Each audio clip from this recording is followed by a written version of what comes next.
Hello and welcome back to another episode of Autodidactica. I am one of your hosts, Glenn Slade Clark Jr., I'm the other one, Matthew Winslow Paul, the first, the first, the first and one of only one. special edition. All right. So this is a weird episode, and it's also the last episode that we had planned out for season one. Um, Yeah. I think it's a fun one to save for the last of a batch. Um, because what we're doing, the topic is Star Wars and spirituality, Oh yeah. Two things which that is Glenn loves. two things that and Matt hates both. No, I absolutely abhor both of these things. Just kidding. I was Yeah, just desperately kidding. We looking weren't for talking about a Star Wars Star for Wars shirt. hours last night. Yeah. Really? Oh, hey, like if you're on YouTube watching us, this is my hoodie. Yeah, I tried finding a lot of mine like shrank real bad, and so Yeah. like my Star Wars shirt stock is really low at this Oh, point. gotcha. Gotcha. So I gave a lot of them to charity. Somebody Uh-huh. out there is wearing them somewhere. Um, Okay, good. but May the yeah, force be with them. I do have a Grogu in my Chevy Cruze. Oh, that's true. Yeah, You strapped into the do. back seat. Um, so I thought about bringing him in and setting him down in my lap here the Uh-huh. whole time, or just putting him back there in the background, but not enough time. Yeah. Oh, well, that would have been good. That and it's cold But out there. yeah. Yeah, it's very cold out there recording this. It's cold. Like, Yeah. plus, he would have distracted me. I would have been staring at him the whole time, trying to talk to him. Like, Grogu's cool. Yeah, so we're I gonna don't, do our best here to stay on topic and not just start fanboying over Star right, Wars. right, exactly. We tried to get that out of our systems Yeah, privately last night. yeah, yeah. I've been binging everything because I was a little behind on all of the latest Star Wars um, uh, visual theatrical content. I don't really read the books or comics. Right. But with that being said, before we get too far in here, there's going to be a ton of spoilers. Right, I was just about to Um, bring that up. if you haven't watched any Star Wars. We're going to be talking all Star Wars. So if you're Right, behind and want to catch up, feel free to go and binge whatever your heart desires and then come back here right. and hear our thoughts on comparing. What was the working title for this one? Was it Star Wars as a spiritual metaphor No, it was or is it just just Star Wars Star and Wars and spirituality. spirituality? Gotcha. And that Gotcha. really is kind of how I want to approach it. Is talking about spirituality, but through the lens of Star Wars, kind of like talking about spirituality like a spiritual journey, the steps and phases of a spiritual journey, and then also having the fun opportunity to then gush about how Star Wars did it. You know, I like see. I see. how it's, but we could take it. There were so many angles that I could have come at this from, like that I was thinking. Like I honestly went back and forth about how exactly, like, do we do this more like a college course kind of thing, like examining the artist's intent as far as spirituality? And we might do some of that. I feel like the way that if we just talk about kind of steps in a spiritual journey and then start relating that to Star Wars, I think we'll probably bring in all kinds of different aspects of, different ways to talk about both. Because it's us, it's autodidactica. Like we branch out, we expound upon things in all directions. Absolutely. And I will be relying heavily upon your perspectives on this and weighing in more, as I've never really um, undergone a spiritual journey intently. Uh-huh. I suppose I am always on one, but I have never really documented nor sought out spiritual.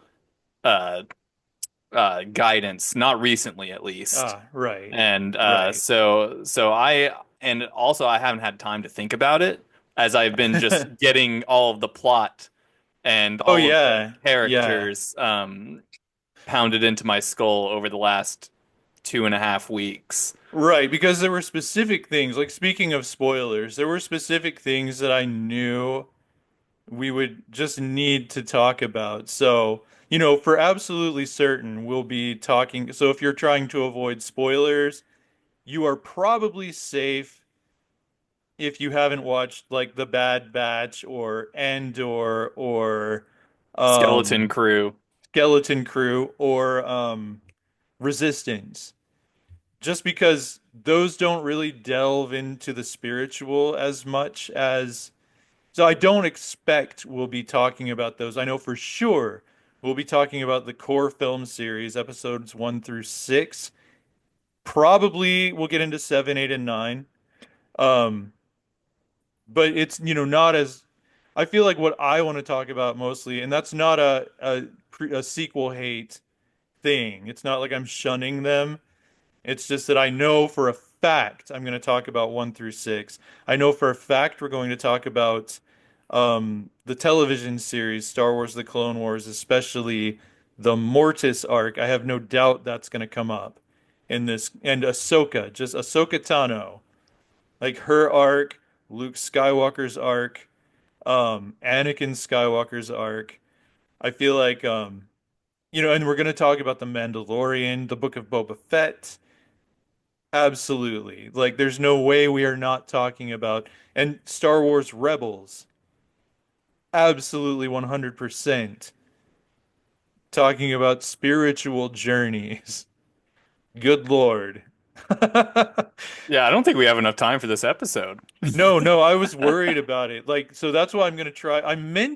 Honestly, I meant to break it down and put a time limit on every, uh, Character. and not character, but every, phase of a spiritual journey, but I forgot to do that.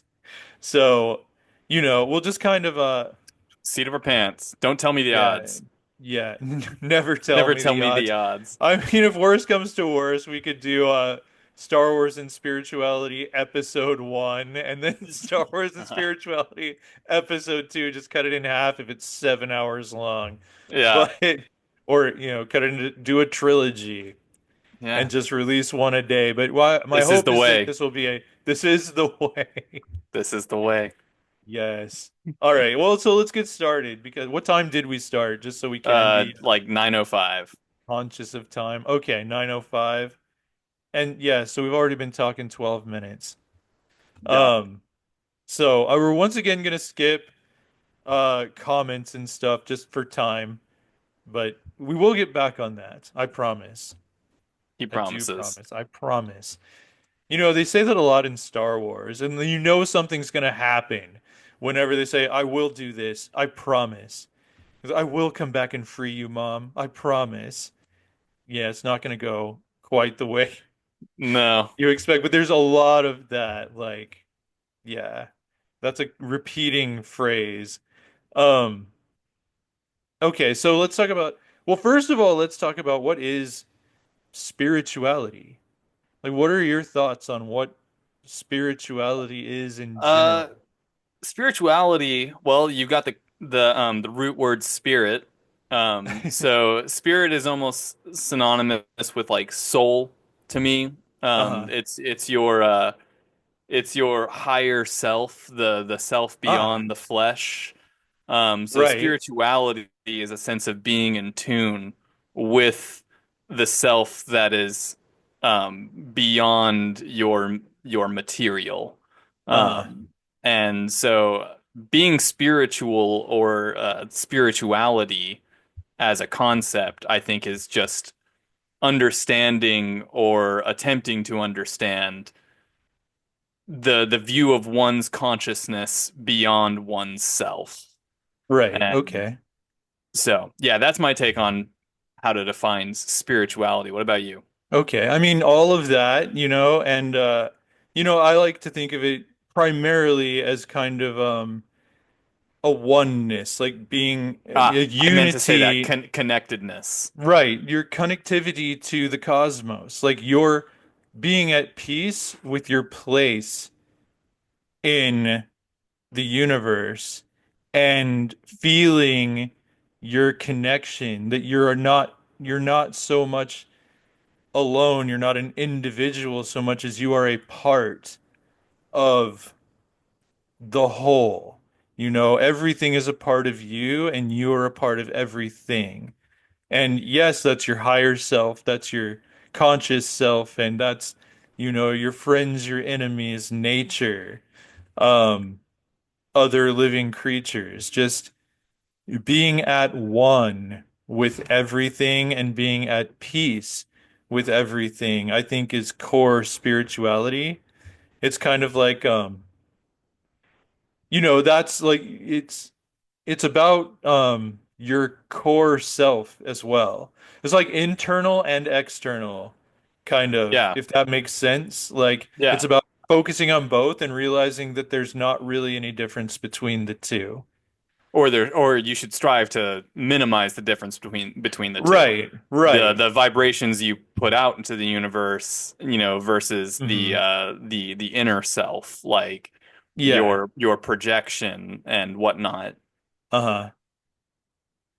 Yeah, I So mean, spirituality. What's Star Wars? yeah, how do you define Star Wars? It's funny, you like Hmm. that was the first thing I thought of was, and I thought you were gonna ask what is Star Wars. I was like, that's what I have written down. Uh, What is Star Wars? yeah, I mean, because I was thinking about this too. Like, Star Wars has so many different angles. Yes. Because to me, at its core, the message that speaks to me the most is usually the dangers of dogma when it Ah, comes to Star yes. Wars. Okay. You can Hmm. flip that on take a look at any character in Star Wars, and they are under the influence of some sort of dogma, whether Hmm. it be the Jedi and their Jedi code, whether it Right. be the Sith and is that canon now, the Sith code? I was I watching the Darth Maul I voice actor try to probably. slip it in. Oh, Uh, really? I yeah. love him. Yeah, and so and then you've got the Mandalorians with their creed, and then you've got Right, right. the resistance or the rebellion with their never-ending rebellious attitude, and like they can they Well, create a new yeah, government and they're then they they're can't adhere to it, and right, because right. they have their never-ending uh what is that, like, savior complex. Right, and they're all about it's democracy versus fascism. It's democracy versus Right, dictatorship. but then they don't But like they're both bureaucracy. governments. Yeah, and it's all about like 'cause both in Star Wars, it's religion slash spirituality gets entangled with government, be it democracy or dictatorship, like Right. one way or the other. One of them is kind of pushing a religion or at least leaning heavily into religious um, dogma and doctrine. Like the Rebel Alliance, even non-Jedi characters throughout the films and television series will say, "May the Force be with you." Yeah. Like we have presidents, regardless of what their faith may be, they will say, "God bless America." You know, Yeah.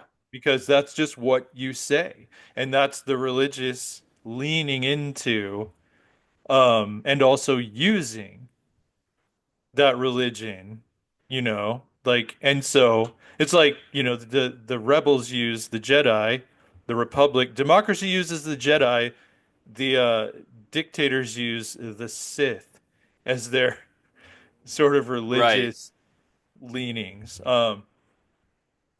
Oh, but yeah, sorry. No, no, and Were you so I mean, done? most Because people, I feel like if you ask most people, your average Star Wars watcher, or just someone who, the average Joe who has seen Star Wars, right. it's usually as simple as good versus evil. Right. Good Blue versus blue evil and lightsabers versus red lightsabers are lightsabers. cool. Yeah, Right. and that's at its simplest form. That's Star Wars. Uh-huh. And but then you get more complex, and then I look at it as the dangers of dogma, whereas Glenn may look at it as a series of spiritual journeys Right. and entangled spiritual journeys at that. Right. Um, one and that I mean, what? How does it go? You know, I feel like I'm missing a quote here, but being one with the Force. Uh-huh. And so, I mean, I guess that would be the next question is establishing what the Force is, unless you wanted to chime in on what Star Right. Wars is to you further. Not really. I mean, I think I'm good. And I'm trying to remember a quote from Rogue One since you said that. Like, what was it they said? Oh, Like, I'm one with the the Force. The one with Force is the with me. Force is with me. Yes. Yeah, Okay. yeah, the blind guy, Right. Like a blind guy. There's a couple of quote blind unquote guys who blind just, guy. it's like they're not blind. They're daredevil blind. Like they can see through the Force. Like they might as well not be blind. Yeah, right. Treya Um, or whatever her name was. oh yeah, yeah. Treya, Kreia. Yeah, it was Darth Like Treya, yeah, and then Kreia was her good good girl alias. uh-huh. All right, but the Force, and okay, the Force is Yeah. I mean that's one of those things that was deliberately done when George Lucas put this thing together. Like it was deliberately aimed at um giving something a spiritual teaching to young people. It was that wasn't tied to any specific religion. And that's the beauty of science fiction. Like you can tackle social issues, but make it about aliens and make it metaphorical, and it's not as politically dangerous. To do that because some people might not see the mirror being held up to them, but thinking people will. Like that's Star Trek's bread and butter. So George Lucas did that with religion and spirituality. Like he took all of the universal tenets of most religions, like be kind to one another, do unto others, that sort of thing. Like don't be so Hmm. attached to the physical world. It doesn't last. It doesn't ultimately matter. Yeah, stay You away know, from hate and fear, right, or exactly. they lead to a dark place. Right, the light side, the dark side, we don't, any religion, we'll call these things something else. So that's what the force is. It's the higher power. Because Buddhists are basically, I believe, an atheistic religion, but they're a deeply Right. spiritual religion, which is kind of like Star Wars. They don't worship a god, so to speak. It's the force, the energy field created by all living things that binds the universe together, as Obi-Wan Kenobi put it in A New Hope. Yeah, Um, the force, yeah, that's exactly what he said. The I'm force pretty is an sure. energy field that binds the universe together. Like, but yeah, it's so I mean that's my take on What the the Force is. force. Yeah, I mean the The Force is just force. yeah, I mean like what's his name said. I'm trying to think of the actor's name. Forget. Who played Ben, whom? old Ben, Oh, Alec Guinness. Alec Guinness. Yeah. Yeah. But yeah, I mean that's echoed throughout all because that was the first Star Wars feature. Yeah. That was our Right. first introduction to the Hmm. Force Yeah. was what Alec Guinness just said in Glenn's voice or Glenn and Alec Guinness's voice. Um, Alec Guinness excellent said it in my impersonation. voice. Yeah. But yeah, it's been echoed throughout the series from there on. Uh other non-Jedi have described it in a similar way. Like I think Bo-Katan said it to Bo-Katan being, I mean, let's kind of explain some things for people who may be listening to us obliviously. oh yeah. I Well, guess, I mean well, I that's gonna guess we take a don't, whole yeah, video. maybe we shouldn't. Maybe just, you know or you don't. Bo-Katan from Clone Wars Yeah, and Bo-Katan Rebels and the Book of Mandalorian Boba Fett. princess. Yes. Um Well, just Mandalorians who have assume had you a know what a tenuous Mandalorian is. relationship with Yeah. Jedi for millennia. Um, Right. but they understand that Jedi use the Force. Right, because they're not Force users generally. The Th Mandalorian way isn't about the no, Force. they're actually, bred to be Force resistant more than anything. Right, right. They're kind of a warrior culture. Kind of like Yes. Vikings. They're Yes, kind they of are very much they're Viking-esque. space Vikings. Yes. With yeah, with just as varied of a culture Right, and right. just nothing but clans, and they often they're infighting. Their Uh-huh. main Yeah. fault is infighting. Yes. Um, and honor bound to a fault. Um, but yeah, she resonates the same sentiment. And then Ahsoka has described it, and many characters have described it this essentially the same way, different words. Uh-huh. Um, Uh-huh. and then if you ask a dark side user, they may describe it differently. They may say it is a weapon to be used. Right. They may say that, they may look at the Bible and say this can control people. I don't know what this book Mm. says, but this Hmm. this controls people. And, Yes. so Makes me they think of modern politics. You exactly. So know, the Bible can be a guide to living a virtuous life, or it can be a weapon of control yep, to get the masses to do what you say in the name of Jesus. Let's yep, hate those people. Let's destroy those people because the yep. Bible says to, And those people may be cherry pickers, but then you also may have right. people that just take everything a little too literally, who Uh-huh. do follow the Bible, but Far too dogmatically. far too dogmatically, as in some of the Jedi in the Jedi Order.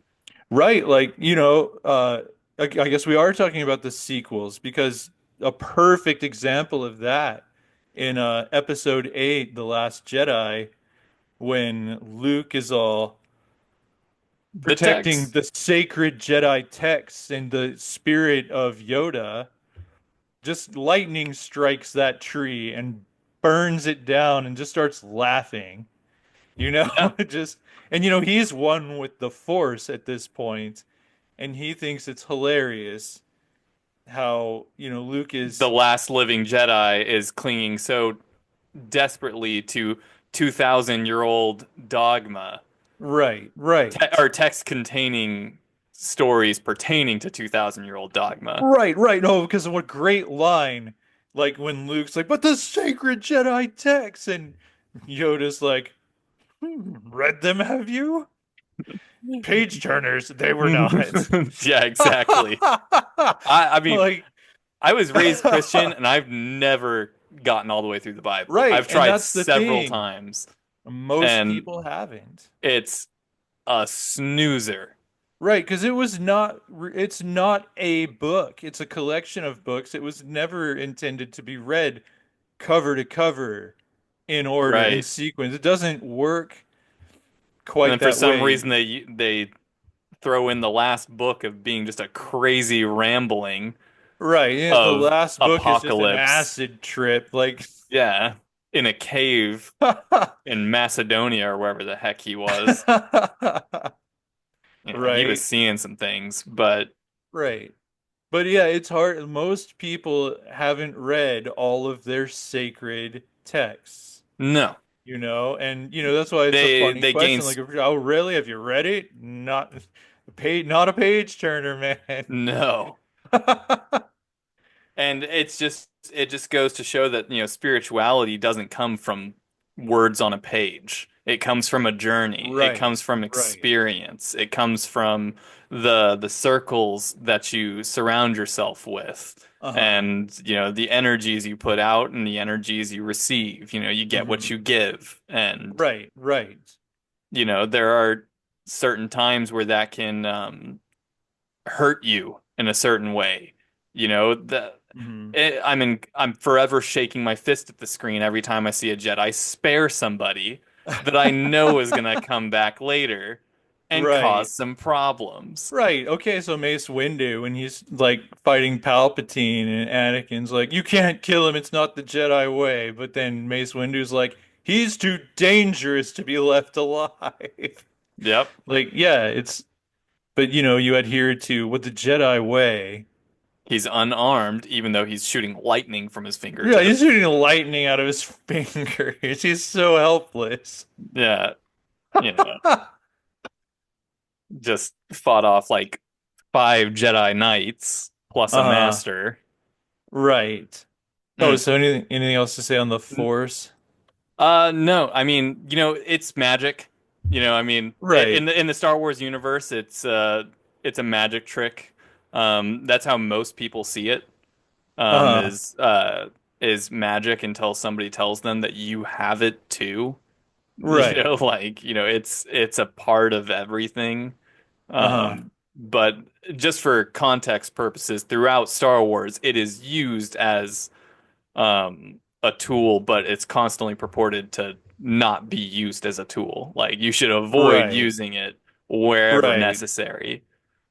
You Yeah. know, like But you episode can two, Anakin was like, the Jedi Masters would be very upset with me if they saw me doing this when he's Oh right. grabbing an apple with the Force and cutting Making it it. float through the air. Yeah. Yeah, Showing off for the girl he likes pretty much. exactly, exactly. And he's not wrong.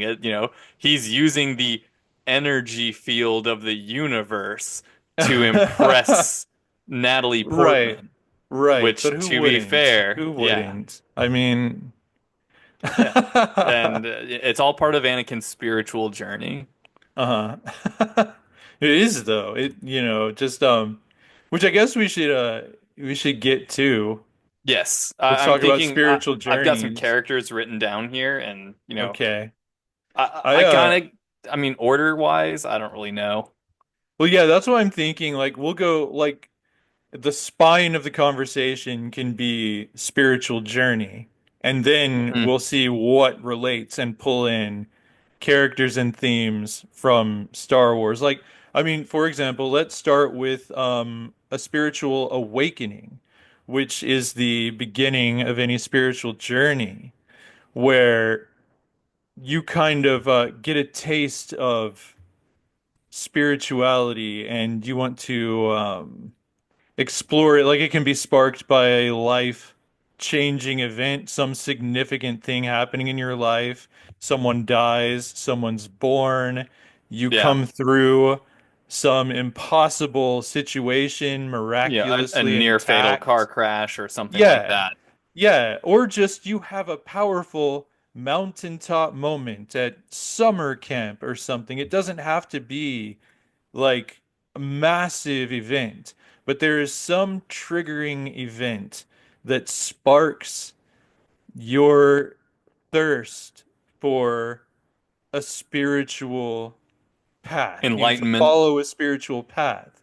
Yeah, and so awakening is where it all begins. So I mean, Star Wars has so many Oh yeah. really interesting awakening moments for characters like because I want to talk about well I mean the original Luke You could just Skywalker. talk about Luke. Yeah, he was the first Yeah. one to have a spiritual awakening. Right, because he's 19 and just been living on a farm on a sand planet his whole life, dreaming about going elsewhere. But like, his aunt and uncle get killed by the Empire. He's stuck with this wizard who saved him from being killed by sand people. Yeah. And, he's got nothing better to do, but he's learned also that his father was a Jedi Knight, which he hadn't known before, and that's got him thinking. And he's like, all right, I want to go with you. I want to learn the ways of the Force and become a Jedi like my father. And that's kind of his awakening. That's his first step, you know, Yeah, into a larger world. and it was a rocky first step in all things considered, Right. because he knew nothing about nothing. Uh-huh. It was Right. on- Nothing. it was a little hubris. Uh-huh. He coveted the title of Jedi. Right. He didn't He even really just know what it no, was. he didn't, but now you know, he's interested. Yeah. And it was hard for him. You Uh-huh. know, the very first he just kept denying it. You know, how am I supposed to see out of this thing? And you know, when they put on Yeah. Yeah. the shield helmet and he's supposed to block laser bolts with a Hmm. laser sword without seeing, you know, he says it's a bunch of mumbo jumbo or whatever. Right. Yeah, that's Han Solo. He's like, Yeah. I've flown from one end of this galaxy to the other, seen a lot of strange things, but I've never seen anything to make me think there's one all-powerful force controlling everything. Boy, did he turn out to be wrong. Right, yeah, because he goes on a journey without, he just kind of goes along without realizing he's being pulled into. It's like Yeah. because everyone around him is having a spiritual journey. By the Average time dad he's an old experience. man in episode 7, he's saying the opposite. He's like, It you the works through us it's all. it's true. It's Yeah. all true. The force, the dark side, the light side, all of it. It's true. Like he just Yep. says it as fact instead of it's all a bunch of mumbo jumbo, so, like tricks and nonsense. Yeah. Yeah. So I mean, yeah, Han Solo is a very dynamic character. Um, Even just within the first trilogy. But see, that's kind of an interesting uh thing. It's like some people's first their awakening is Denial. impactful, but yeah, their awakening is denial. It's inadvertent. It's not you're unwilling. You don't realize you're walking into a spiritual journey. And other people, there is no big moment. Other people are like, Anakin Skywalker had Right. his big moment where he chooses to go with Qui-Gon Jinn and become a Jedi Knight. He had the opportunity to be freed from slavery by this guy.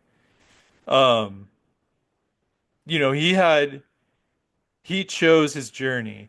His future apprentice, though, his Ahsoka Tano, was indoctrinated from infancy, Yeah. was most of the Jedi Knights were. She still has a very dynamic journey, because hers is kind of the opposite. It's like she starts deeply indoctrinated in a particular faith language of the Jedi. But as she grows on her journey, she starts clashing with dogma Right. Because she was rather than raised during a time discovering of it. war. Right, right. Yeah, So there's so the many. setting for her was far different from, you Uh-huh. know, 1,000 years of previous Jedi. You know, like she was a Padawan during one of the largest galactic conflicts recorded. Uh-huh. And, you know, just a 14-year-old that's been raised to believe that she's a peacekeeper, and then her first assignment is go to war. Right. Yeah, as a Padawan, she gets assigned to her master like right at the tail end of a battle of the Battle of Christophsis, I think was the planet. You tell me, brother. Yeah, She but yeah, it's like that's it. She's in a war, walking into a literal war zone to say, "Hey, I'm your new Padawan." I'm your new peacekeeper. Right. I'm here to learn about peacekeeping. Now, what are we doing? Well, we're Right. going to war. Right. And then Uh, immediately she has to go help Anakin fight murder robots. yeah. And unknowingly under the control of a madman. Hmm. And so, I mean, yeah, I mean, you know, as far as spiritual awakenings, Uh-huh. you know, Ahsoka's, like you said, was a slow burn. It was Right. sort of she, over time, after witnessing death, destruction, despair, and Uh-huh. clashing with what she held to be true Uh-huh. repeatedly and repeatedly up to a breaking point. Hmm. She had several breaking points throughout her journey.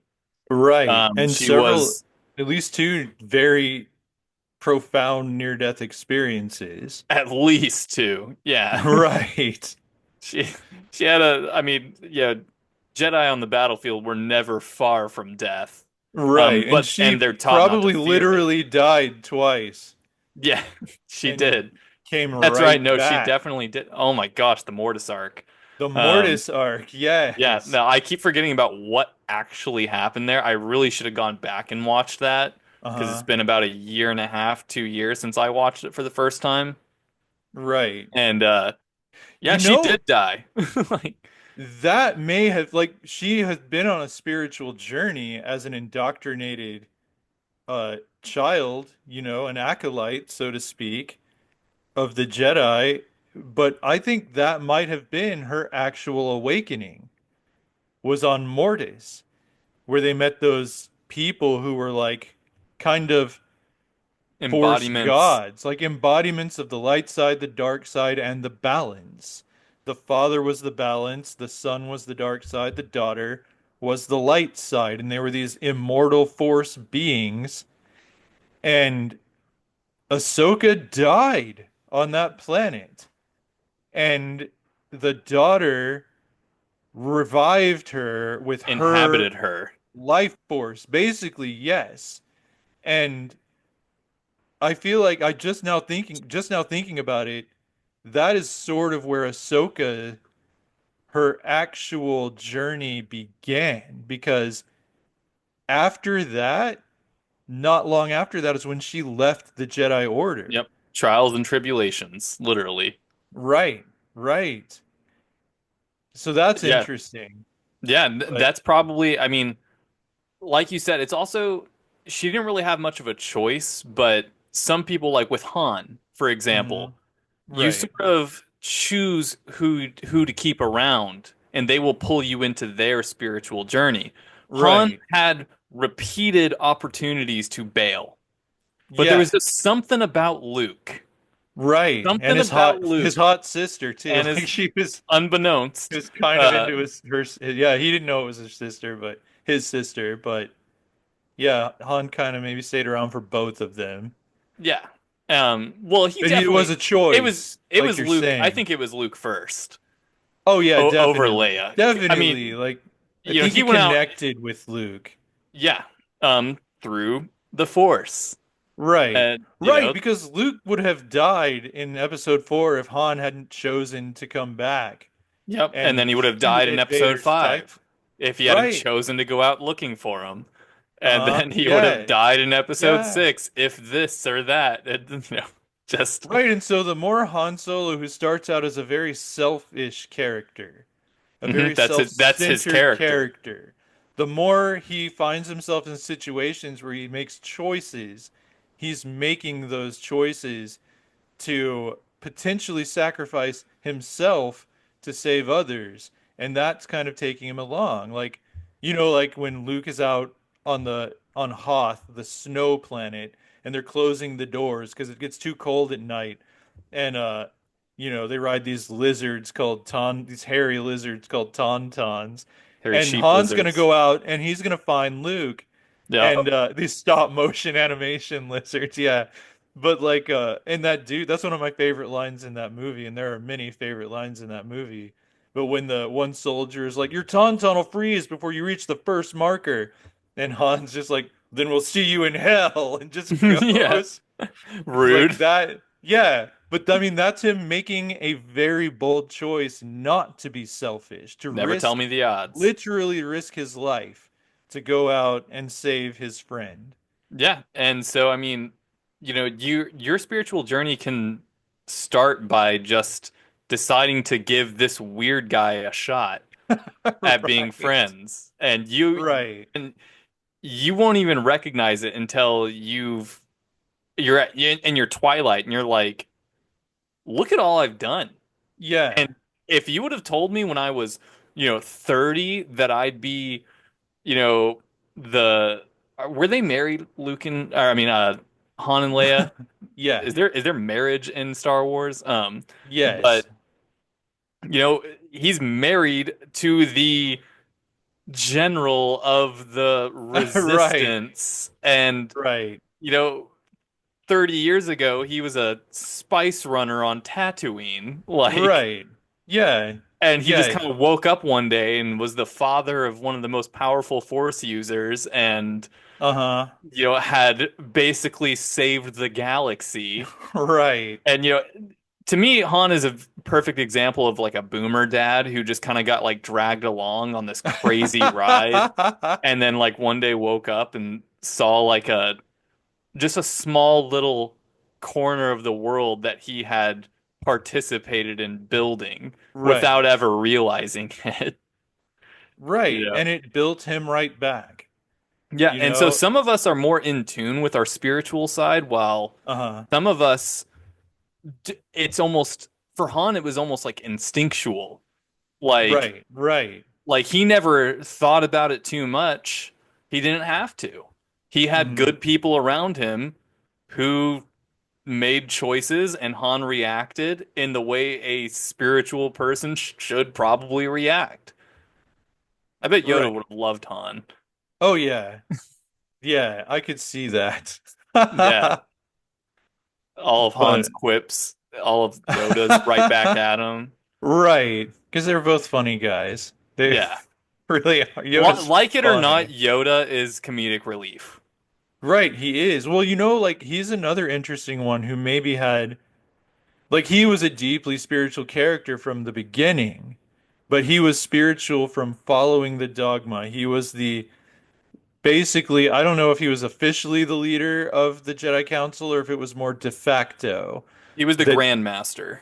right. Okay, so I didn't know if that was like canonically official in the I feel Disney like era. yeah, I I feel know it like was pre-Disney, but it doesn't matter. Like yeah, we're he's the not discussing he's the canon versus yeah, canon or anything. But like he's the but Jedi. if you watch the Clone Wars television series, he's centuries old before he has this awakening, which actually I think we should come back to that Yeah, to Yoda I'll because write it one down. of my later notes, I'll not forget that because that's one of the first things that comes to mind is what we might call Yoda's awakening, but it fits a later thing in my notes. But I'm trying to think if there are any other really significant like different kinds of awakenings. Um, because if not, I mean, we could move on because we Yeah, have a lot to go through. I mean So I that's mean the that first step in a spiritual journey, and right, there are right, tons of them throughout Star Wars. Almost every right. single character has one, Yes, because and that's ultimately kind of what it's about at its core. Like even Rey in episode 7, that a was little that on was the a nose. line, a little on the nose. Like she touches that artifact, the Skywalker lightsaber has Yeah, all these visions, hears all these voices. The last voice she hears is Obi-Wan Kenobi's spirit saying, "These are your first steps." He's just saying, "You have now awakened" in a movie called The Force Awakens. yeah, Little on the nose, you're correct. yeah. Still But great. yeah, still great. Out of that entire series, that's my favorite one. Which The, the episode 7. oh really? Yeah, Interesting. it was fresh. It was new. I didn't know where it was going at the time, and I thought I Uh-huh. had all these thoughts and theories, and then that's a different episode talking about the sequels. Right, right. Well, no, but if it applies, it applies because I couldn't think just, off the top of my head that I would definitely be talking about the Oh, did you say sequels or prequels? Sequels. I thought you did. Okay. Okay, I'm Yeah, going no, insane. But yeah, but we've already mentioned them a few times because it's yeah, relevant to the yeah, discussion. Like, yeah. Ray's and there's awakening some is good quite stuff in there. relevant, but it's a Yeah, little on the nose it's very because like, she basically wakes up one day and is like, I can use the Force, like, right, right.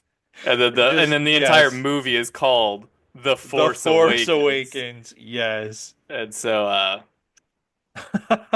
Force Awakening happens all over Star Wars, Happens from all over the place, and small there. characters to big characters. Right, You right. know, the one I can probably think of that got snubbed the most is probably Leia.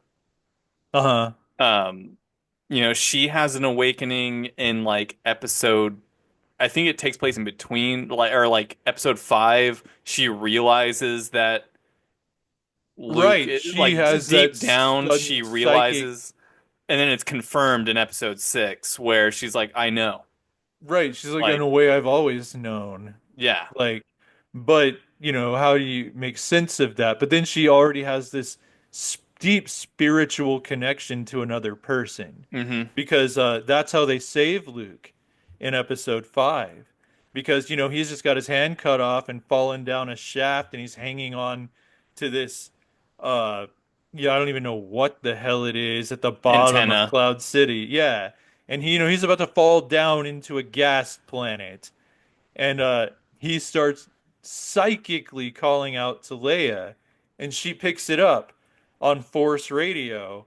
She Yep. has no idea she's the daughter of a Anakin powerful Skywalker. Force user. Yeah, but she's just kind of like Spoiler. Luke. She's like, I know where Luke is, and Lando and is like, you're crazy. And Chewbacca's all rare, and so he's all right, fine, we'll do it. And now sit Yeah. around and listen to our best Wookiee impressions. No, that's another episode. Right. When we're just out of ideas, we just have Just you start seen there's talking Wookiee. yeah, like if you type in like a Star Wars fan wiki is Wikipedia dot and I get it I think it's dot org, but I don't know. if you type the wrong suffix, like it's .org or .com. If you type in the wrong one in Google, you'll get Wikipedia, but everything is written in In Guars. Wookiee. Like it's like rah, rah, rah, like the whole thing.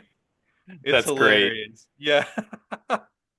Oh, but anyway, so moving on to the next phase I wanted to talk about, and this is going to be cool because I mean, there's okay, so exploration. Like once you have taken your first steps, um, you want to you're looking for ways to follow that awakening experience, to explore it, to define it, to understand it. Right. So, like You in the real start world, you start looking at things differently, looking for a second right, meaning and looking right, for the sub meaning. uh-huh. And you start looking for mentors, for teachers, for Yeah.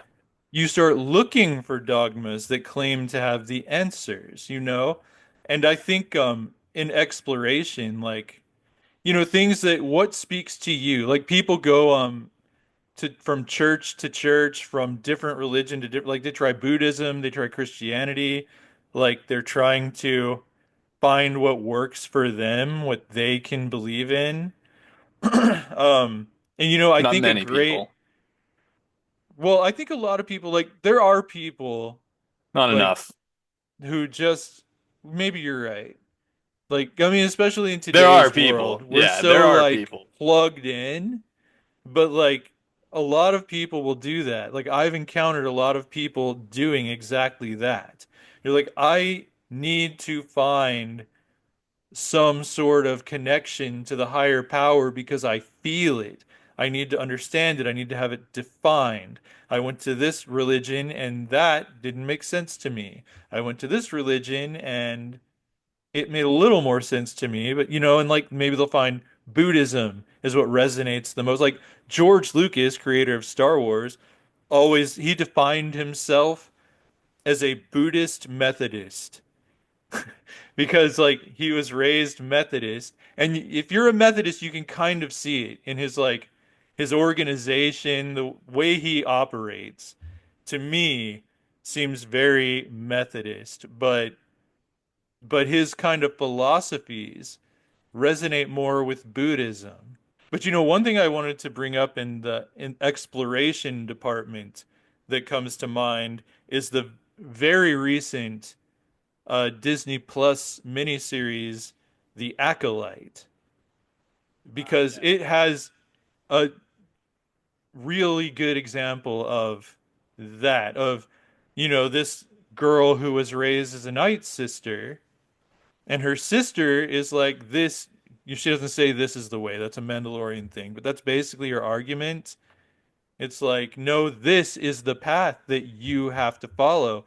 But the sister's like, no, I think maybe I am more Jedi oriented. Like, I want to learn about them.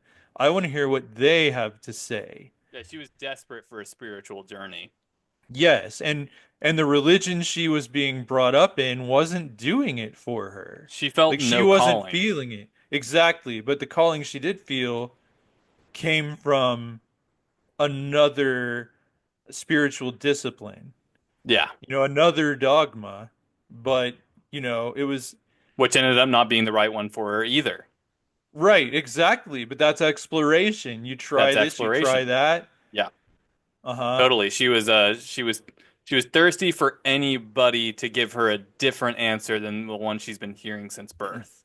Right, right.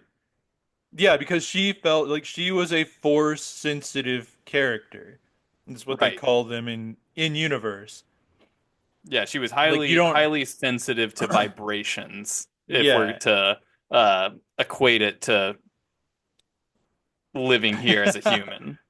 Right, right. Yeah, I And guess, it could be considered to be an empath, like you feel right. what's around you Uh-huh. substantially, and that's essentially what being force sensitive is you can feel. Right. So yeah, th good Yeah, and so character. she had that. And so that's why she wanted something to help her define it better than what she'd been brought up with, because that their definition of what that wasn't doing it for her. Right, or she Um, at least needed to see it through a different lens before she could appreciate the way it had been projected to her. uh-huh. Sometimes that's all it takes is like, for example, like, you think you've got it bad here, you go somewhere else and it's worse. And you're like, now I see what they were talking about. And I'm Uh-huh. not really talking about one religious dogma or another, but just in any situation in life that can, she was seeking perspective. And Right. that's what a spiritual journey can be at its, Uh-huh. at its simplest, is just a little perspective can go a long way, Right. Right. especially in OSHA's case in The Hmm. Acolyte. Right. And she was the Jedi one, correct? Yes, OSHA Or was the Jedi I one. because they were twin sisters. Yes. Osha OSHA and and May. May. May, that's what it was. Yeah. Right. May was the one who, Die thought Hard. being a night sister was cool. Yeah. And they weren't Night Sisters, but that's, Oh, were you know, they not? no, I they thought they broke off. were. They were a Okay, they sect were of an Night offshoot. Sisters. Yeah, they were an Okay. offshoot.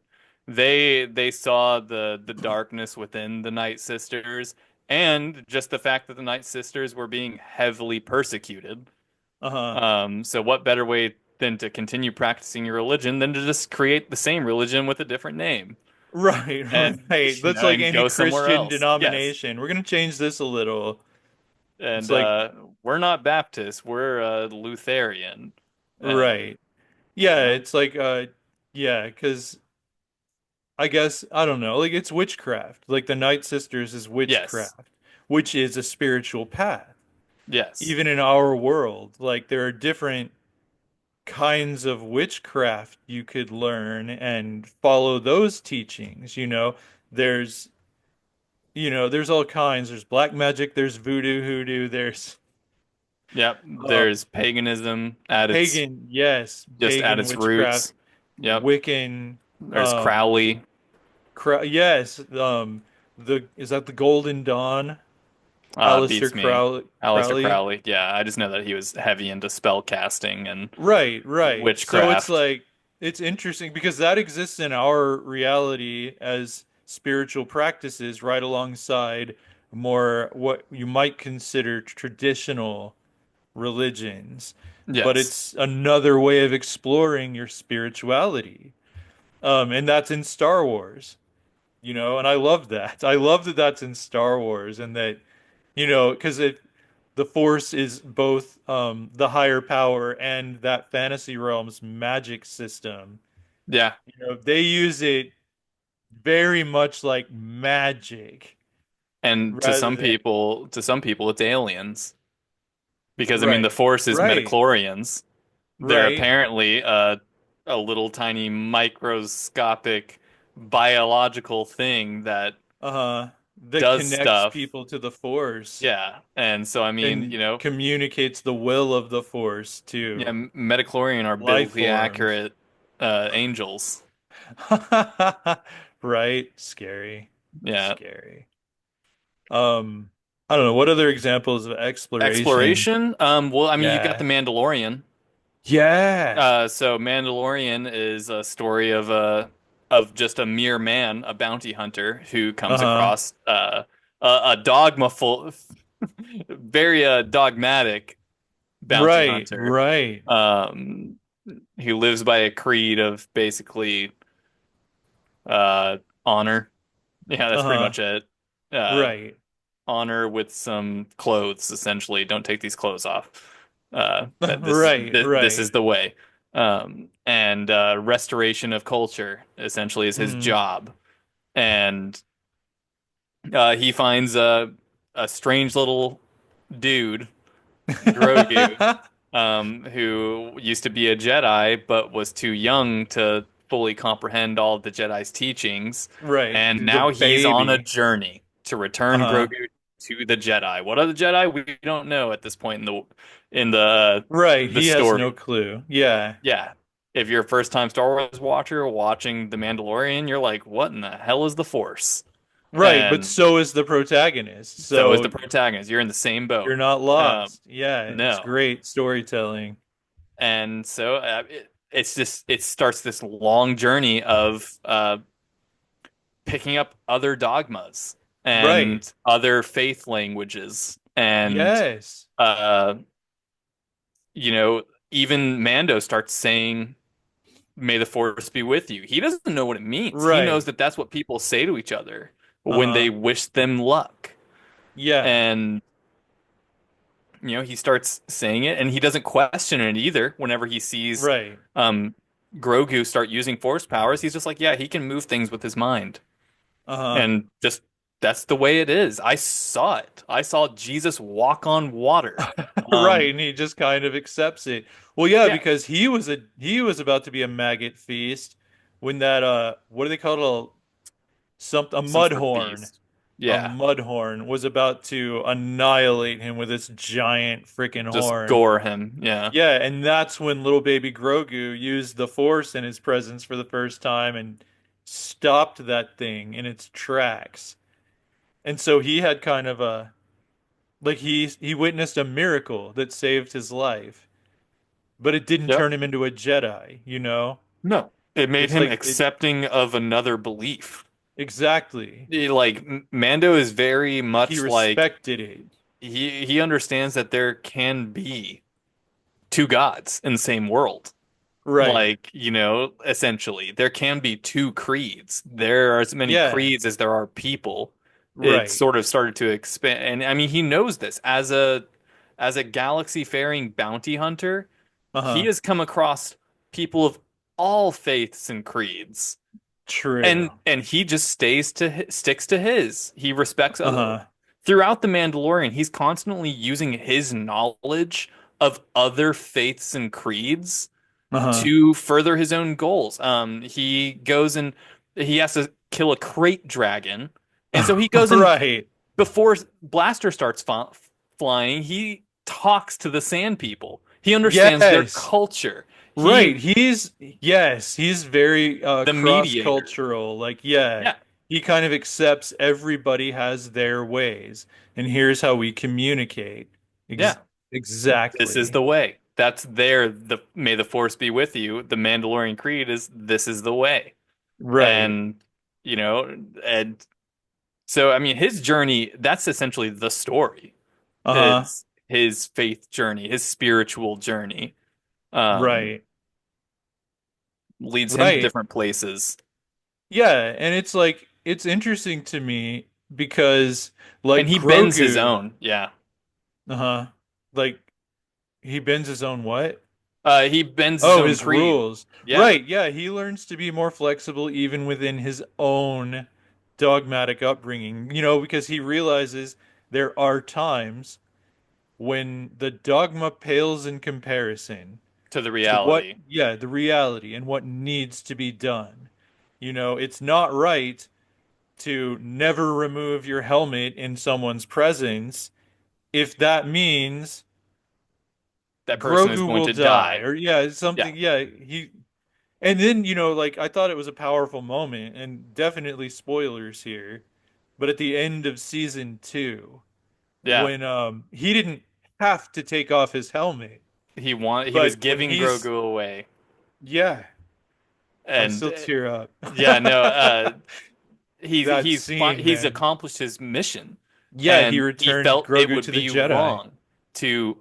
He wanted to show Yeah, Grogu his face. right. All Grogu knew of him was his Mandalorian armor, Uh-huh. who that he is creeded. I don't know if that's a word. To wear, creed bound Right. Right.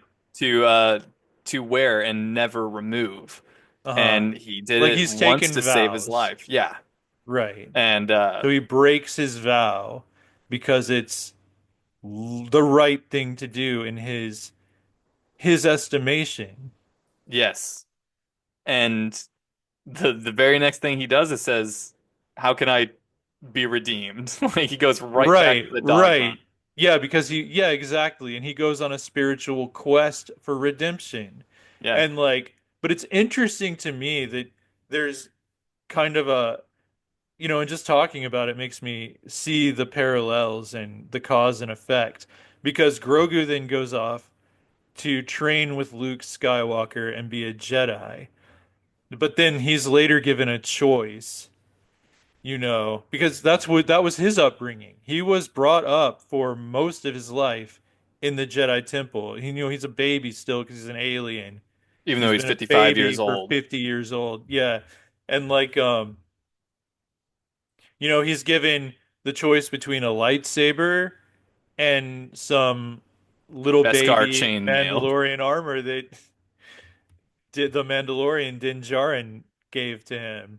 And, he can't have both. Is kind of the message. It's like you either follow this religion or you don't. Like you follow your friend.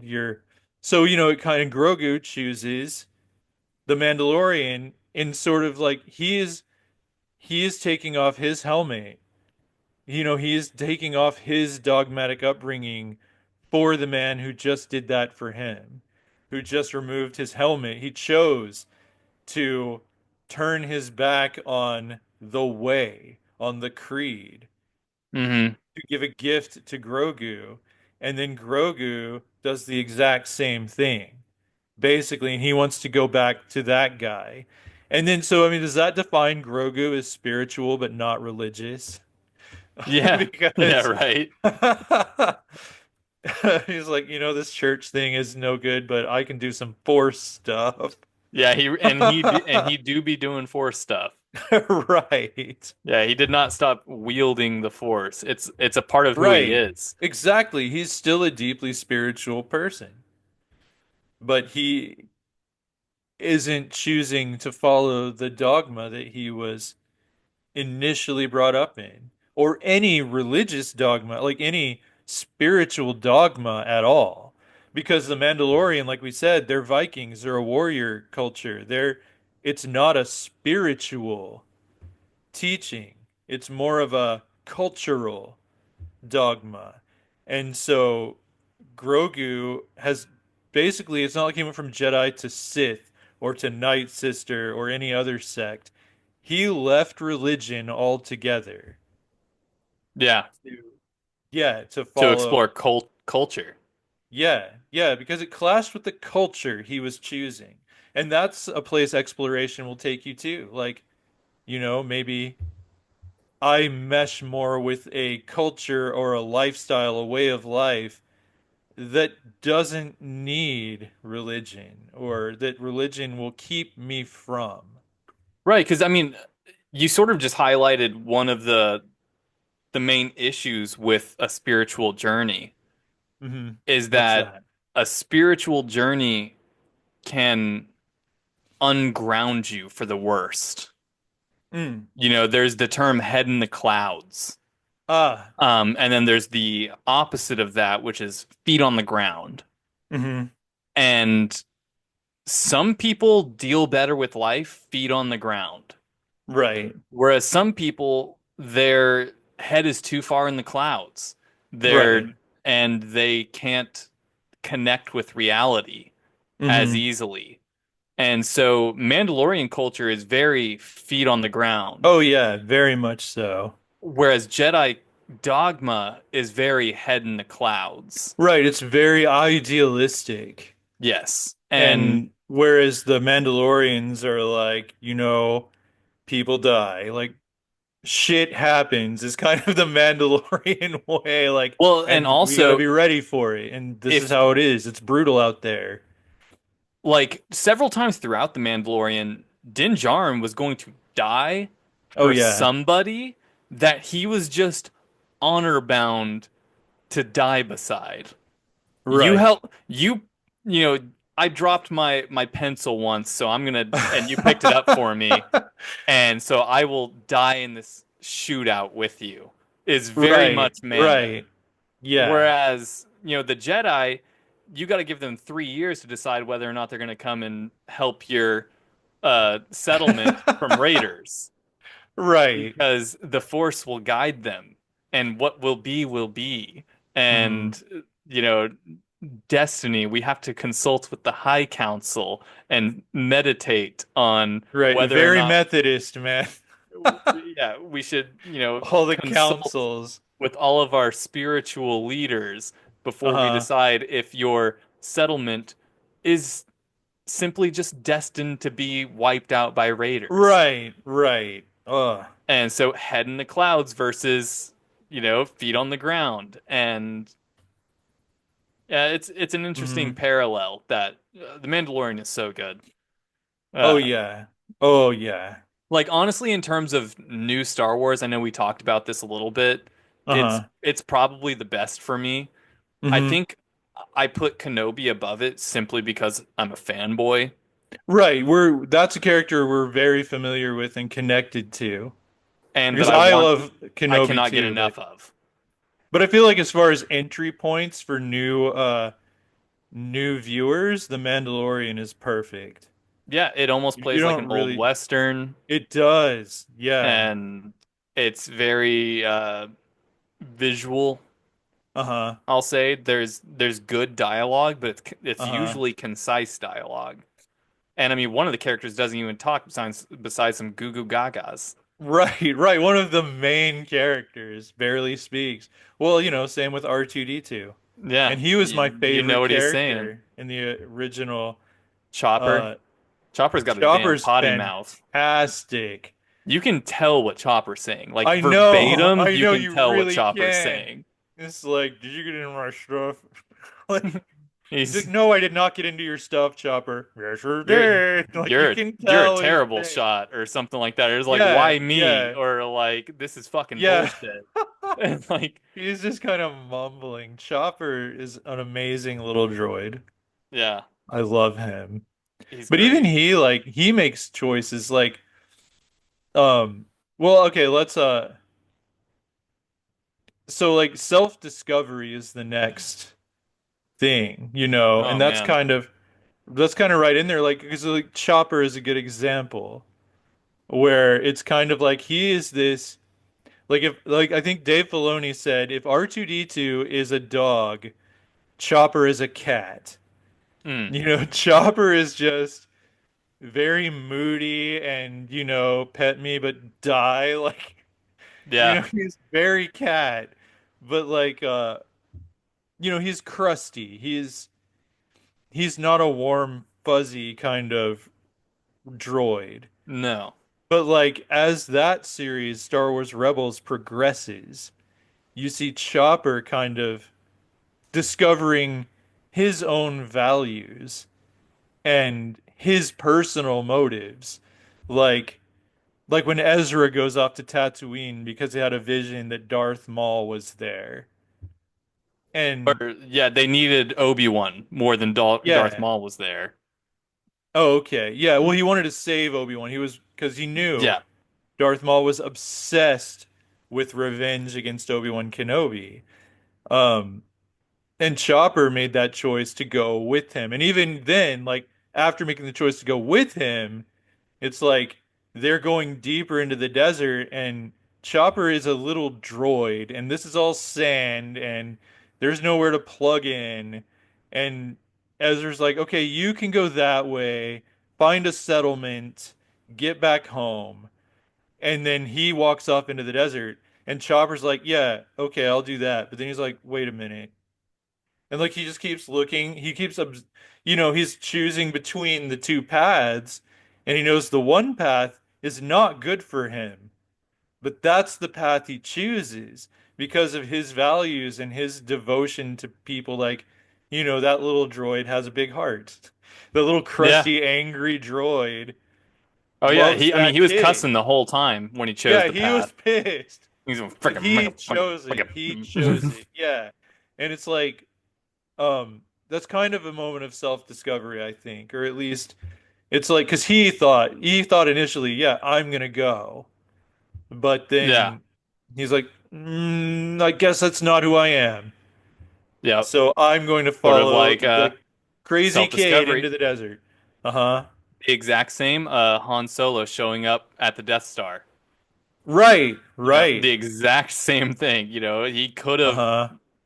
gone somewhere else, but instead he shows up. He got his money, he could have left. Right. But he shows up and saves Luke Uh-huh. instead. Pulls up in his 18-wheeler and Right, right. saves the day. That's always my favorite comparison about Han Solo is the fact that he's literally just a freight trucker Right. So that Darth Vader's chasing Luke in a cop car. Like, yeah, and then some backwater hillbilly in an 18-wheeler shows up with a double barrel shotgun out hanging out the window with his dog right, and right. and saves the day. This damn trucker keeps giving Right. Darth Vader all these problems. Yeah. Yeah. But yeah, no, he had a choice. Uh-huh. He, and Luke didn't fault him for it either. He was like, "Hey, Right. man, you got me this far." Uh-huh. And there was a Yeah. little bit of hate in it, yeah, or not hate, but a little bit of disappointment rather on Luke's side. He's like, "Hey, man, you got what you came for." You Uh-huh. know, it, Right. Yeah. he, He's like, go take care of yourself. I guess that's what you're best at, isn't it? Something like yeah, that. I'm botching lines because I'm tired. It's inexcusable considering how many yeah, times I've seen these movies. yeah, But but he made that choice and he showed up and then he was right. hooked. He was, but he wouldn't admit it. Like he wouldn't admit it to himself. Like because 3 years later, Episode 5, Luke Skywalker has taken a command position. He's Commander Skywalker. Yeah, Han Solo is still just an independent. I'm just hanging out.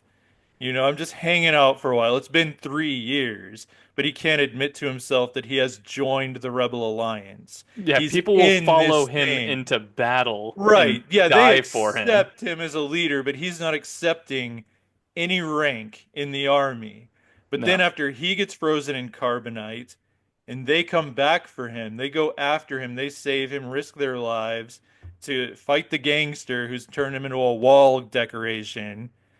pretty Um, cool. After that, they're having their meeting about how we're going to blow up the next Death Star. And then they look at him and they go, General Solo, is your team ready? And that's when Princess Leia's like, like General Solo. It's like he accepted who he was after that. Like after realizing he's in it to the point that these people, he's risked his life twice to save Luke. Because that line, there's that line.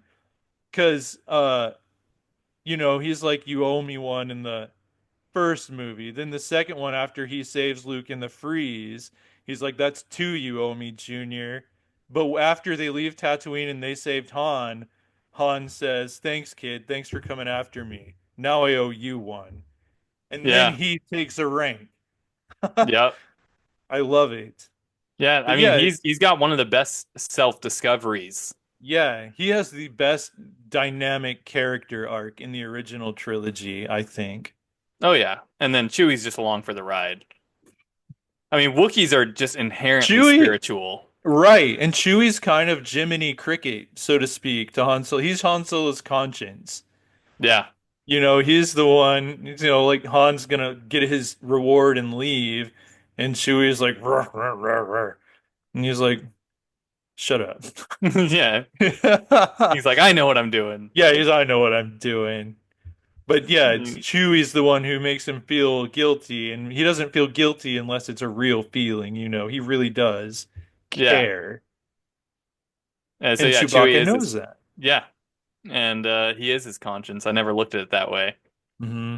But Chewie's constantly dragging Han along to the place Han wants to be deep down. Yeah, pretty much. Pretty And much. yeah, I mean, so that's the best one in the originals. What about in the prequels?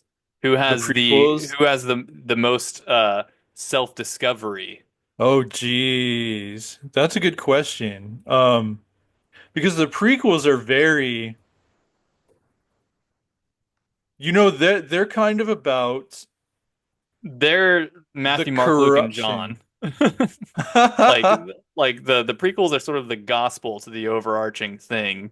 Hmm. I mean, you've got the Right, Messiah, and you've got, you know, the Romans, and right, right. It just kind of and it's all about a fall from grace. It's kind of like you had the protagonist falls from grace, the government falls, the democracy collapses into a dictatorship. Um, the Jedi Order falls. It's about, at the height of hubris. Like when you're at the top, how do you maintain that? And do you lose sight of how you got there and why you got there? You know?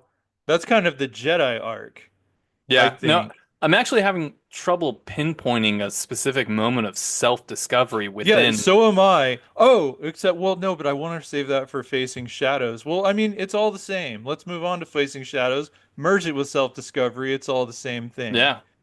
Because, well, yeah, because, okay, good example of it's facing your darkness is one of the things of self-discovery. Hmm. I don't know, but I mean, it's not, man, that is a tough one, putting it to the prequels. But because Because I want to the, move away from the self-discovery yeah, the because I mean, movies Luke is itself, great in the but original what trilogy. happens in Rey is between? You've got great. Ahsoka. And Ahsoka is never-ending Yeah, self-discovery. never ending. She has And rediscovered herself time and time again. right, and died and been reborn. Like Yeah, it's metaphorical, the hero's journey, which George which is Lucas Star Wars. took into account, yeah, plotting out Star Wars. Joseph Campbell's hero with a thousand faces, the hero's journey archetype in mythology. Like one of the things the hero must do is die and be reborn, metaphorically or otherwise. Yeah, Like the person you are has to die in order to become the person you are to be, or a closer approximation of your true self. yeah. You have to shed your skin. Hmm. You have to, in order to, because you're growing, you outgrow like a snake. You outgrow your skin and you have to shed it, or it'll strangle you. You'll be, Suffocate you. yeah, it's too tight. You got to get out of there. Um, and I think Ahsoka has done that. Like she's had two hero's journey death moments. Like when she Three. three? Yeah. Do tell. What am I forgetting? Well, because so on Mortis, Oh! Yes. No, And then three. You're and right. I then was forgetting Mortis. yeah, and then on whatever on Korriban with Darth Vader. Oh, And four. and Four. then the one I'm thinking of is from the show where she's Yeah, there's felled that by one. Balin Skull. Right. Okay, so there's oh, maybe that's what I was thinking of. Okay, so So you got there's Mortis, then you've got Korriban, right, Darth and Vader, Darth, and then yeah, and then then you've got Balin Skull. yeah, And okay, no, Balin that Skull is was the most I didn't forget Mortis. I just forgot that aside I remembered it. aside from Mortis, Balin Skull was the most. I mean, it was so Star Wars Oh yeah. because Star Wars. We studied it in high school. Like we Hmm. watched Star Wars to study the hero's journey. And we're Sweet. looking at filmography and costumes, particularly was the Yeah. main thing was, oh, look at Han. Look, he wears black on the outside, but he has a light colored shirt underneath. And That's on all of that was purpose. deliberate. Yeah. Yeah, and then you look at Luke and he starts off in a light colored tunic. And then he Uh-huh. goes to the rebel colors of Uh-huh. orange. And then he comes back wearing all black because Right. Dark he colors. dark colors. And then Because he's on the fence and like but I think what was it? Like oh, because on the inside of his black shirt it's white. yeah. And there's like a point when he unbuttons it and it's like unbuttoned and you see the white. Hmm. And like when he's fighting Darth Vader at the end of that movie, there's a scene where Darth Vader's taunting him. He's like, "Hey, if you're not going to turn to the dark side, I just read your mind. Where's your sister at? Maybe she'll turn to the dark side." And like he's sitting there trying, like the lighting, half of his face is in the light, half of his face is in the dark. That So whole good. movie is about him choosing his path. Yeah. No, and then you've got, but Ahsoka was so on the nose Oh yeah. because in her show, after she comes back from the world between worlds, Uh-huh. she goes from wearing all black to being Gandalf the White. Right, She's exactly. wearing nothing but white, Right. and she has been enlightened. She has been reborn. Yes. Right, because she confronted parts of herself in that world between worlds. Yeah, and so I mean, she faced her shadows. Oh wait, no, there are four. I remember the one that I forgot that I remembered Which was when one? she left the Jedi Order. That was Oh that yeah, was a more a death and symbolic rebirth. death Yeah, and rebirth for the hero. yeah, because she Because became like a mechanic. right, well, as she left the Jedi Order, like the Jedi Ahsoka Tano, the Jedi Padawan, symbolically died in that arc, and Yeah. she had to go find a new path. Um, so yeah, she's had four, but go back to Ahsoka the White. Oh no, I mean, sometimes they're really on the nose about it, Right. and that was one of those times. Other IPs have the same thing with like Gandalf is the most obvious one. He Right. literally dies and then comes Yeah. back stronger because he's conquered Uh-huh. his fear of death Right. and his purpose has been reestablished. Hmm. And but yeah, I mean, Facing Shadows, I mean, that's basically all the prequels are. Right. Is It really is. I mean, because from there's the Attack of the Clones onward at least. right. It is Attack of the Clones onward, and it's kind of like yeah, because the whole galaxy is facing shadows. They're at war with themselves, pretty much. Like, and there's a great Yoda arc on the Clone Wars where he has to fight his shadow self. Like, because he's hundreds of years old and he's been very dogmatic, very much the preeminent Jedi. But like, he has that awakening, kind of that death and rebirth in a way. Like he doesn't destroy his dark side. He embraces. He recognizes that you are a part of me. I'm not going to deny that you exist, which I think is powerful because you kind of expect him, at least if I'm remembering it correctly. Yeah. That's how he resolved that. And that was kind of a vision thing that he had. It was, um, and then, he at that point realized kind of how flawed the Jedi's role in the war had been, and how they were all kind of on the path to darkness and they all had it within them, even him, and so that was a moment of self-discovery and Yeah. facing shadows. Yeah. And too late. Uh-huh. Like too Right. It late was too late. to stop anything to stop what had already been set in motion. Right. Because yeah, throughout Yoda is kind of, I mean, he's not a bad guy, but Mm-mm. he he's so head in the clouds that Right. he couldn't look around him to see what was happening. When he was Right. told there was a Sith Lord, he wrote it off. He said, I haven't seen anything like that in my meditations. Uh-huh. Besides, there is a darkness about. Meditate we Mm-hmm. must on this darkness. And I'm just like, I mean, take a look around. Uh, you know, Right. one of your best Jedi masters just got slain Mm-hmm. by by that very darkness you need to apparently meditate about now. Right. And it couldn't have possibly been, a Jedi that Mm-hmm. had fallen from grace.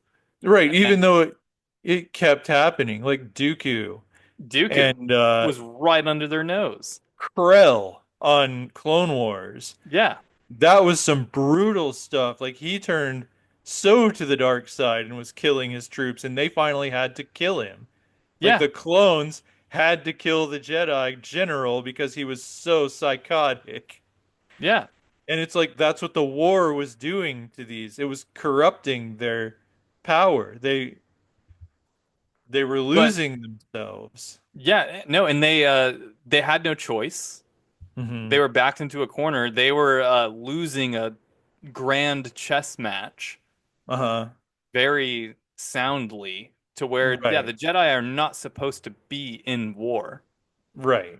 It corrupts them. I mean, leaving the current Disney canon, you've got the Jedi Civil War that takes place in the Old Republic Oh canon, yeah. Yeah. and that's the main thing that happens is the Jedi Civil War uh was the result of the Mandalorian Wars where Right. they Jedi left the order to go and Uh-huh.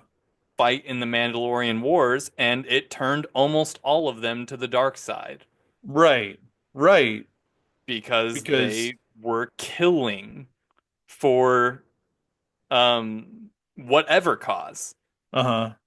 They were killing for to stop genocide, essentially. The Uh-huh. Mandalorians in that canon were on a genocidal rampage. And the Jedi, a lot of them felt strongly that it was their place as peacekeepers to put a stop to it. So Hmm. it's the same with the Separatist War, is that except that it was just officially sanctioned in this canon. Is Right. but Yoda, you know, faces shadows a little too late, to Hmm. see that Anakin was struggling to push off Anakin's visions as little more than visions, to not break the mold of the dogma and go get his mom. Uh-huh. He doesn't Right. have to live with Right. her, but get They her literally out of chose to slavery. let her live in slavery. Yeah. Like you couldn't have just been like, "Hey, just so you know, Anakin, your mom is safe. She's in Republic housing. Uh-huh. She's got basic income covered. Yeah. You can never see her because we don't want to encourage attachment, but so we're not going to tell you where she is, but she is safe." Right. No, Yeah. instead they were just like, "Yes, let go you must." Right. And And that's what led him down the path of the dark side initially, because he keeps having visions about his mother being in trouble. He goes back, finds her being tortured to death by Tuscan raiders, gets there too late to save her life. She dies in his arms, and what does he do? He kills them all. And not just the The men, men, but the women the and the women and children the too. children too. Yeah. And then Natalie Portman is incredibly turned on by this. Right. She's like, ooh, a bad boy. Like, Yeah. yeah, I Natalie Portman has poor judgment yeah, she would in be this a movie. huge fan of Christopher Columbus Day. Yeah, don't let her around Christopher Right. Columbus during, 14 whatever. Right. She'd get hot. She'd be hot and bothered for Christopher Columbus. Yeah, tell me more about how you murdered all the natives. Yeah, Right. Because, like 5 minutes after that, she's like, you know what? We should get married. get married. You know what? Star Wars. Gotta Yeah. love it. Good, Don't take it good too seriously. stuff. Right. Like Right. we're For doing. real. Don't make a 3 hour Right. podcast on Star Wars. But We're far from the only people who've ever done that, though. yeah, true that. Some people have made an Yeah. entire career off of that. This is true. Dave Filoni, for one.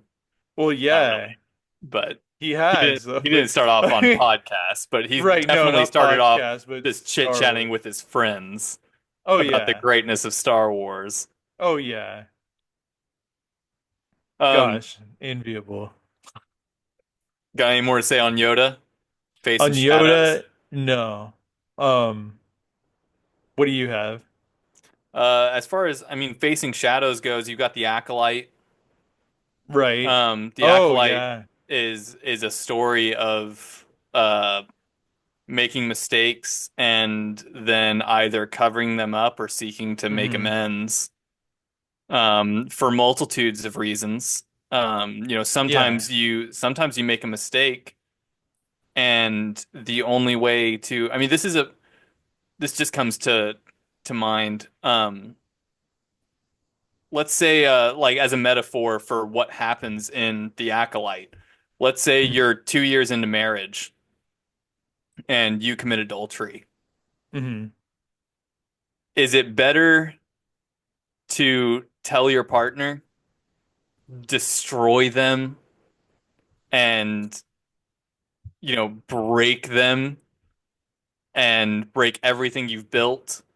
Or can you lie one time, be faithful from then on out to your deathbed, have a great life, have your kids, raise them, Hmm. they have grandkids, you have Christmas every year, no divorce, you love your Hmm. wife, and she dies, then you die.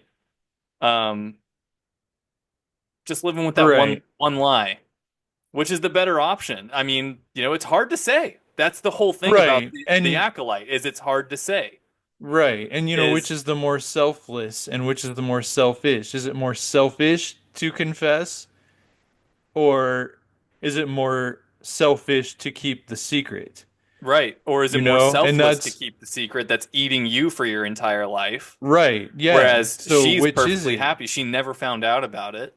Right. And don't rock the boat if you don't have to. Uh-huh. I mean, that's Yeah, basically, that's what the that, acolyte was, pretty yeah, much. because yeah, he made a boo-boo A boob. Yeah. and So they killed your mom. and Whoops. all of your That other didn't happen. moms. Your sister did it. Yeah. The dog farted. It wasn't me. Yeah, no, and then, but she finally got to get out of there like she wanted. And so, do you Hmm. take the one thing she has left? Because he also thought that her sister died, regardless if Right, she did it or right. not. He Yeah, he figured was blaming a dead person. blaming the dead person. Uh-huh. And Just, so, destroying her memory and legacy, but yeah, she didn't need it. She was dead. and, then, so that's all facing shadows. That character faced that shadow for the rest of the show. Yeah. And then, but then the main character, Osha, her whole life she could never forgive her sister. Right, And right. then her sister's alive, Uh-huh. And now she doesn't have to forgive her sister. She can kill her sister. Right. And so she has to face her shadows and makes the human choice and Mm-hmm. discovers the truth and Right. takes her anger out on the Mm-hmm. person who is uh arguably deserving of having anger taken out on them. And for all of his dogma and all of his talk, how fitting, how ironic that he dies at his own apprentice's hand. Right. And, she faced her shadow one way or the other. Uh-huh. Because facing shadows doesn't always turn out with you coming out as Gandalf the White. Right. It's true. Sometimes you're Saruman. Right. And sometimes your shadows crush you. Yep. Like Uh, sometimes you just can't deal with it. Like when you face your true self, when all aspects of your true self. and then Star Wars one of its main themes is it's never too late. Right. For redemption, Star Right. Wars is That's all about true. redemption. It is all about redemption.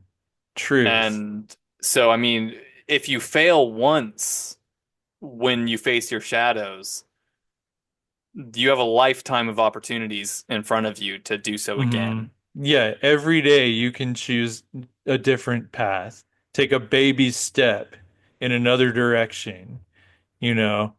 And it's kind of looking at the grand arc of Star Wars though. It's like the Acolyte being at least live action the earliest.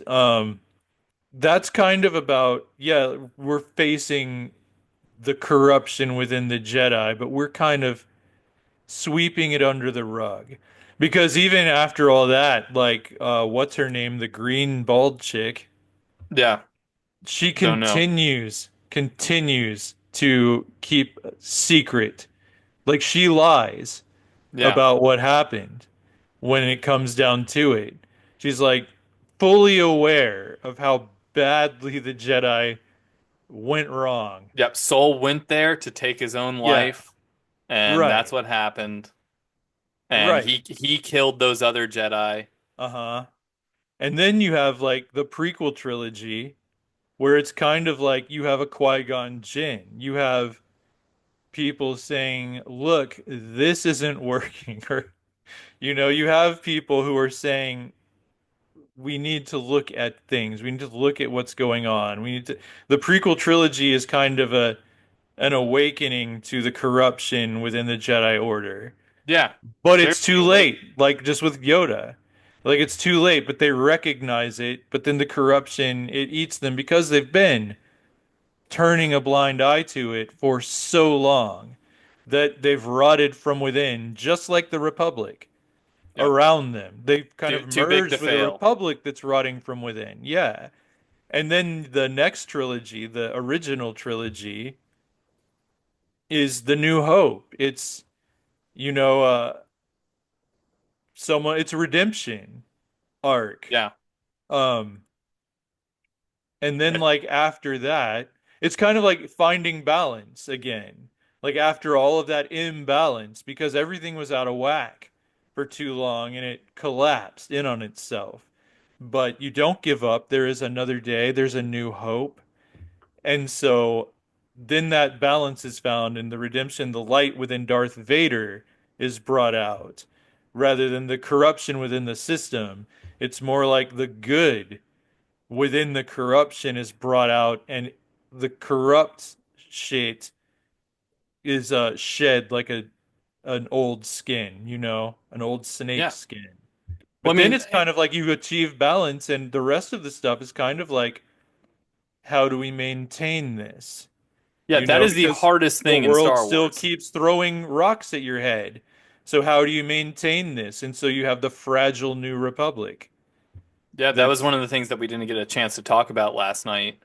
One of my points on since I've been watching all of the Star Wars is um what gave rise to the First Order? Was it a weak government? Because that's all I've seen in all of the Mhm. post-Empire Oh, short right. series is it's a very, very tenuous government. They Yeah. don't know how to govern an entire republic. They're all new at this. They're, all scared still. Hmm. They're decommissioning all Empire technologies, regardless of their Right. use or When applications. they're demilitarizing too. Yeah. Like, And well, because before the Clone Wars, they didn't have a there standing was no Grand military for a Army. Yeah. thousand years. They existed without a standing army. Which is, has its pros and cons. Exactly. That's what led, Balance is yeah, key. that's what led the Jedi to basically become the Senate's lapdogs. It's Right. because they didn't have a standing military. Instead, they had an entire Peacekeepers. temple of space wizards, space Right. wizard monks to go out Uh-huh. there and execute judgment in Right. whatever way they saw fit. Right. When they were supposed to be mediators more than anything. Yeah, and But but oftentimes they could be so disillusioned uh-huh. that like Right, there were right. some Jedi that could just kill because they're like he's one with the Force now. What's the Right, right. problem? Like he Uh-huh. was an issue and I've returned him to the Force. They're so like I have no attachment to that man. Hmm. And I have now freed him from his mortal shell. And, some people were like, wow, he's so enlightened. And you're like, can you not see that that's a Sith Lord? Right. Like, That there is a sociopath. yeah. And I mean, that's what the Jedi were breeding was sociopaths. No, for real. Like they were That, getting a little bit too detached. yeah, if you don't have emotional connection, that is like the Uh-huh. telltale sign of a sociopath, is that Right. they It's cannot feel. right. It's like they have no tr real compassion, and that's, part of your connection to everything around you, other living things, is developing compassion and empathy. It's Yeah, kind of like going to the Gospels in real world religions. yeah. Like one of the things was the law. The law says this, the law says that, and you get into the Gospels, and Jesus is like, y'all are 100% missing the point. Here's the Because new law. he was criticized for healing, because the law says the Sabbath is a day of rest. You don't do anything. And Jesus goes and heals a man on the Sabbath, and they start, losing their crap about it. And that, and he's like, do you really think God wants this man to suffer because it's frickin' Saturday? I'm paraphrasing. But Yeah, but that's the it's like, Gen X Bible. yeah. But it's kind of like they were so devoted to the law, the dogma, the concept of you do nothing on the Saturday, and they lost they lost their empathy, they lost their compassion, they Right, they were lost so, their spirituality, their spiritual connection to that hence why they suffering couldn't man. see. Exactly.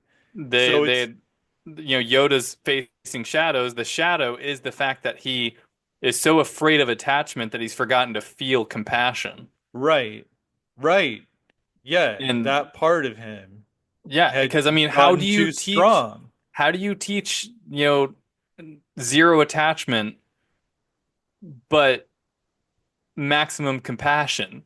Like, how do you Right. teach compassion without attachment? And how do Uh-huh. you instill fear of attachment without instilling fear of compassion? Like, Right. And I then can't people, I can't okay. love this person because I would be afraid of being attached to him, and that and fear leads to the dark side. So Right. they created fear of attachment. The whole Right. point of no attachment is to rid yourself of the fear of losing said attachment, but instead Hmm. they created a fear of attachment.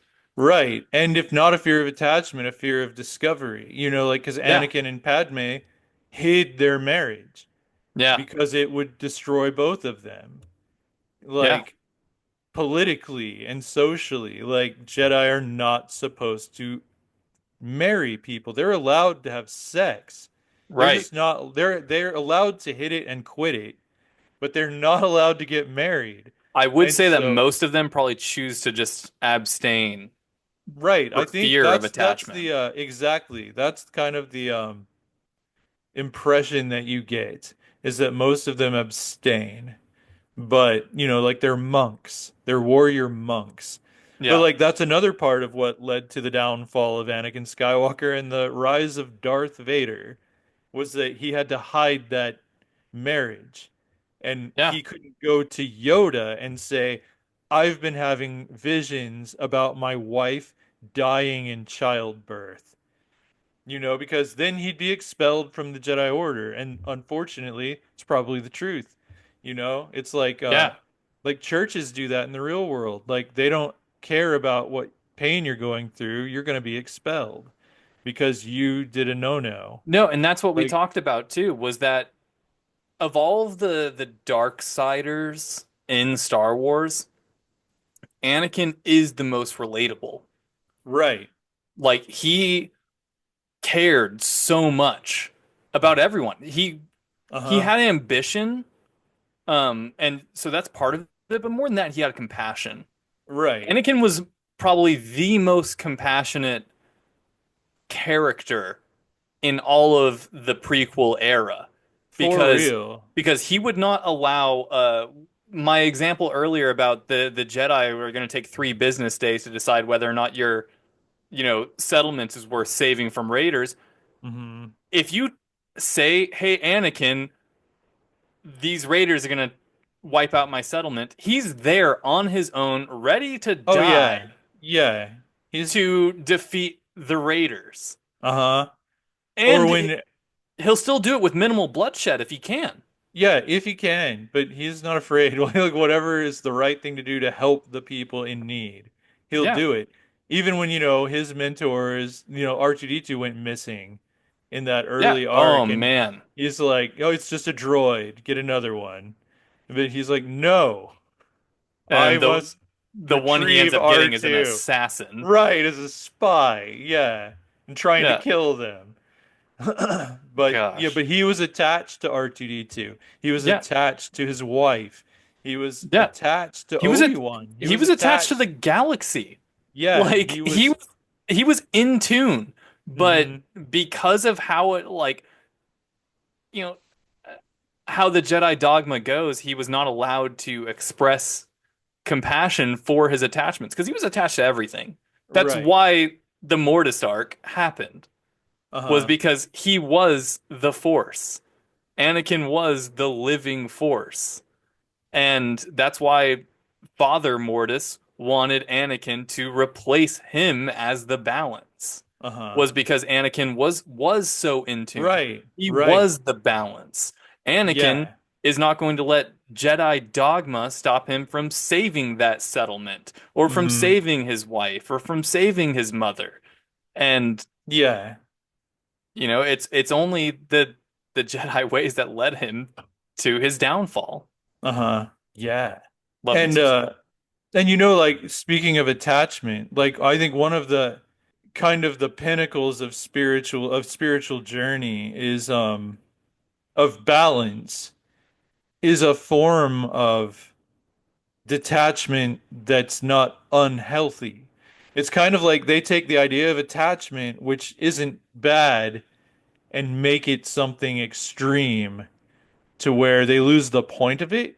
But I think attachment as acceptance is where you want to be. It's kind of like I can't control other people. I can help other people. I can care about other people and love other people. But a spiritually balanced me has to accept that other people have the right to make their choices and I don't have to like it. It's accepting what you can do and what you can't do. It's accepting what you can control and what you can't control and really focusing more on self-control.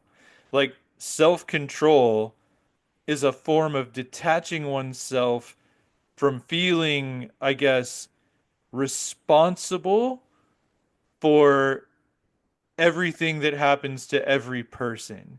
It doesn't mean you won't help them. It doesn't mean you won't get married, you know? It's more like you're married, your wife cheats on you. You don't try to punish her for that. If you're perfectly spiritually balanced, it doesn't mean you aren't hurt, you know? Right. It's more like it happened.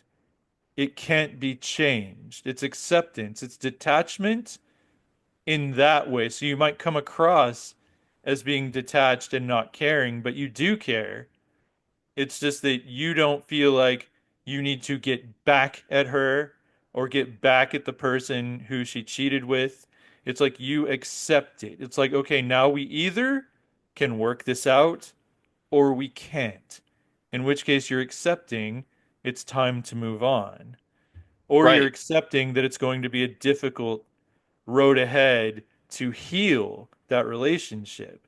You know, that's, I think, a healthy form of detachment, you know, where it doesn't mean you can't have strong bonds. You can't Right. go save your droid just because he's a droid, you know? Like, it's just a matter of you can't, if your droid makes poor choices, or like, you know, if your wife makes, you can save your wife. You can, you know, say, get on your tauntaun and say, I'll see you in hell. That's Yeah. not controlling another person. That's controlling yourself. That's making a choice for yourself. But, you know, it's not saying, Luke Skywalker, I'm now going to keep you in handcuffs and locked up so you don't do that again. You know? And it's like, if your friend does die in the snow, acceptance. Yeah, You no, know, they it's made their choice. There was nothing I could do to stop it. Like, I tried, I got there too late. You can't kill yourself for life because you couldn't save your friend. Like your Padme, you know, she died. She, you know, and it just sent him further into the dark side yeah, he because he couldn't was accept so his mother. attached. Right. He couldn't accept that things happened and there's nothing he could do. You know, he he can't control the universe, and that's what Anakin wanted to do. Yeah. You know, he wanted to control life and death itself. That's not, see, a detachment from that is healthy, I think. That's spiritual. That's when you're there at the top, I think, of a spiritual journey where you're fully accepting of things. Right. Like, you know, relinquishment of attachment is Hmm. not standing by while your child gets run over by a car because Right. that's the way the universe works. Exactly. You don't stand there and say, yes, this is the way. Like you don't stand there and Right, watch your child get run exactly. over. No, you go and pull them out of the way of the truck. Right. Like And see, and that's where the Jedi went wrong, yes. I And so think. like they their aversion to attachment was it was an easy way out. Yeah, it was a cop out. It was a cop out from teaching people how to deal with loss Hmm. and from teaching people. I mean, that's essentially what it is. I wrote down, to make sure this thought didn't escape me. I wrote down revenge. You know, Yeah. that's a Like common thing in Star Wars is, like Darth Maul. yeah, usually it's revenge, and that's the reason for um the Yeah. teaching of no attachment is because they don't want somebody you like to go and get killed, and then you Hmm. go on a hell-bent journey of revenge, is usually Right. the way Star Wars goes. Because Uh-huh. usually they do go on a hell-bent journey of revenge. Um, Yeah, I mean, like the Sith Lords are dogmatic attachment, the Jedi are dogmatic detachment, yeah, both destructive extremes because the Sith don't want to let go of anything, you right. know? Like yeah, they don't want to let go of life, they don't want to let go of power, Yep. And they so the don't want to let Jedi, go of revenge. they instead of, teaching their Padawans, if a Padawan says, "Hey, what happens if I really like my dog?" They say, "Well, stop it." They don't say, well, Right. like one day we will all return to the Force and yada Right. yada, and this is why. I'm sure they do, and they do. I'm getting a little ahead of myself there because you've heard Uh-huh. plenty of awesome quotes throughout Star Wars that pertain to Right. why. attachment should be avoided. But Right. Well, because it's based on a good idea. Like, Yoda says you must teach yourself to let go of all you fear to lose. yeah, It's like accept. That's acceptance. yes. Again, But accept that if you will but lose if things. but then if Anakin Doesn't says, mean, "I've got a wife," well, yeah. excommunicado. Right, exactly. It's And ridiculous. yeah, it's But it was by and then to the design. That's the point story. yeah, to the point where the Jedi, unbeknownst to us, I don't know how much this has actually been explored, but they probably hunted down rogue Jedi Oh yeah. in secret. Like if you did get banished and then they find out that you're leading Uh-huh. Oh, I wonder. students, like, I mean the acolyte sort of touched on that, how Hmm. other sects will not be tolerated. Um Right, right, because that was we are the marshals. We are yeah. the spiritual leaders. I mean, look Uh-huh. at the Crusades. You That's what know, yeah, exactly. It's like it's a God is on our side. our side. You're We you cannot are be wrong. wrong with And so you're yeah, if wrong with Qui-Gon, Jesus. We gotta if kill you. Dooku did the right thing and left the Jedi Order, but Uh-huh. then Qui-Gon followed him, and then Obi-Wan followed Qui-Gon, Right, they're becoming a sect they're that's a threat. that's a threat. And so they would go and find a reason, probably, to wipe them out. And, that's why I love Star Wars. Uh, Yeah, well, and that's what the Sith do. Like that's like when in the Clone Wars, Maul and his brother were building that criminal empire, Palpatine was just kind of like, yeah, whatever. Until they started really getting powers. Like they took over Mandalore, and then he got his lightsaber and went out to spank them. And the line that, is why he did it. He's like, "You have become a rival." Like yeah, you can't get this strong. Like, you can be yeah. a little goofy cult, but no, you can't become a world religion. And so I Then feel you're an like enemy. You can't. that that actually might be the direction they're going with the Acolyte. Interesting. I Because wonder. That would be cool. because they're still good in But OSHA. And yeah, but anyway, sorry, getting off track. I don't think so. I mean, because Yeah, I it's mean, there might be good in OSHA is the main mm, thing.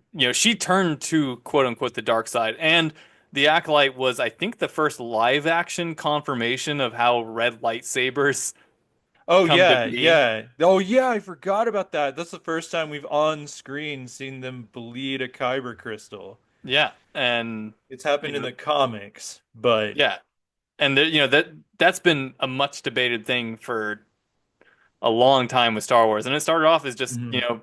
blue is good, green is wise, and red is bad. Right. Right. That was old canon and then new canon. That's where the bleeding came in. It was in the Darth Vader comics, I think, I believe you're where correct, where he based on what had you've to told make me. his lightsaber and basically torture it. Because I Yeah, mean, kyber crystals are kind of alive. yeah. They're in tune with the Force. So he basically tortures it and it turns red because it's in agony. And that's Yeah, and that's so what they've happens. That's gone why the that Sith way. Lords have their red lightsabers. And I mean with the ending of The Acolyte season Mhm. 1, hopefully we get a season 2 if fan backlash Right. isn't doesn't kill Yeah. it. Well, But I think it already has, yeah, no. but So I that mean, doesn't mean like that doesn't mean it's not they're not going to continue that era of stories. There's two, it because the bad guy in The Acolyte, he, Darth Teeth. yeah, Darth Teeth, he makes some the Stranger Yeah. is his moniker. He makes some good points, I mean, he Yeah. says, Yeah. whenever the Jedi kill people, you know, it's I can't remember how he calls it, but it's justified. Whenever I do it, it's blasphemy, or Uh-huh. something like that. Right. He's like, how will they see Man. this as a massacre or a battle? Like, whenever the Jedi raise it, it's democracy. Whenever the Jedi raise their lightsabers, it's democracy. Whenever I do it, it's the Hmm. dark side. Right. And, Yeah, and so, he's Luigi Mangione. yeah, no, and I think that, and he saw it too.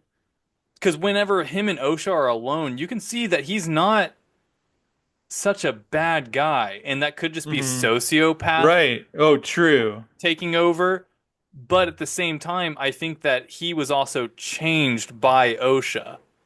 Oh yeah. I you could see that. I Yeah, want to rewatch that so bad. I I haven't had a wonder chance. if they're going to create their own sect where they go out and just be force wielders Right. in peace. Like, Uh-huh. what do they want? Like, she asks him, "What do you want?" And he's just like, "I just want to explore my truth." Right. But He's on a spiritual that is journey. unacceptable. Oh, and not only that, but he is revealed to be the former student of the green chick at Oh, the end. right. I completely That forgot about that's that. part of why she covers it up, is because if it's Hmm. discovered that her former student is now the Sith Lord, Yeah. then she will be put on trial.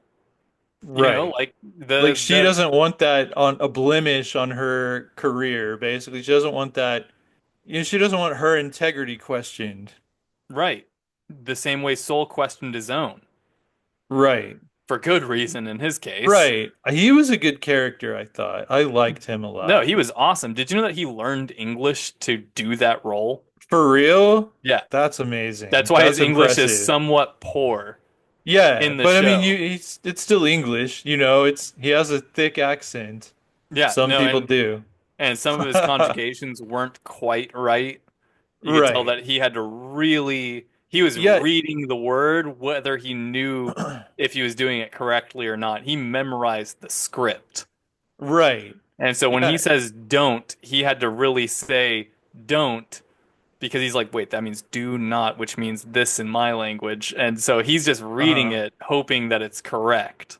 Hmm. But no, that was really cool. I was reading about it like an interview with him. Sweet. Um, Yeah, but yeah, English no, is he a was an hard excellent. language. It is. It is. But excellent character. Hmm. I thought the green chick was an excellent character because she was his mirror. Yeah. She was him, but who knows what she's done and already covered up. Right. Yeah, she's him unwilling to face her sins. The scars on the back of the stranger, how'd he get those?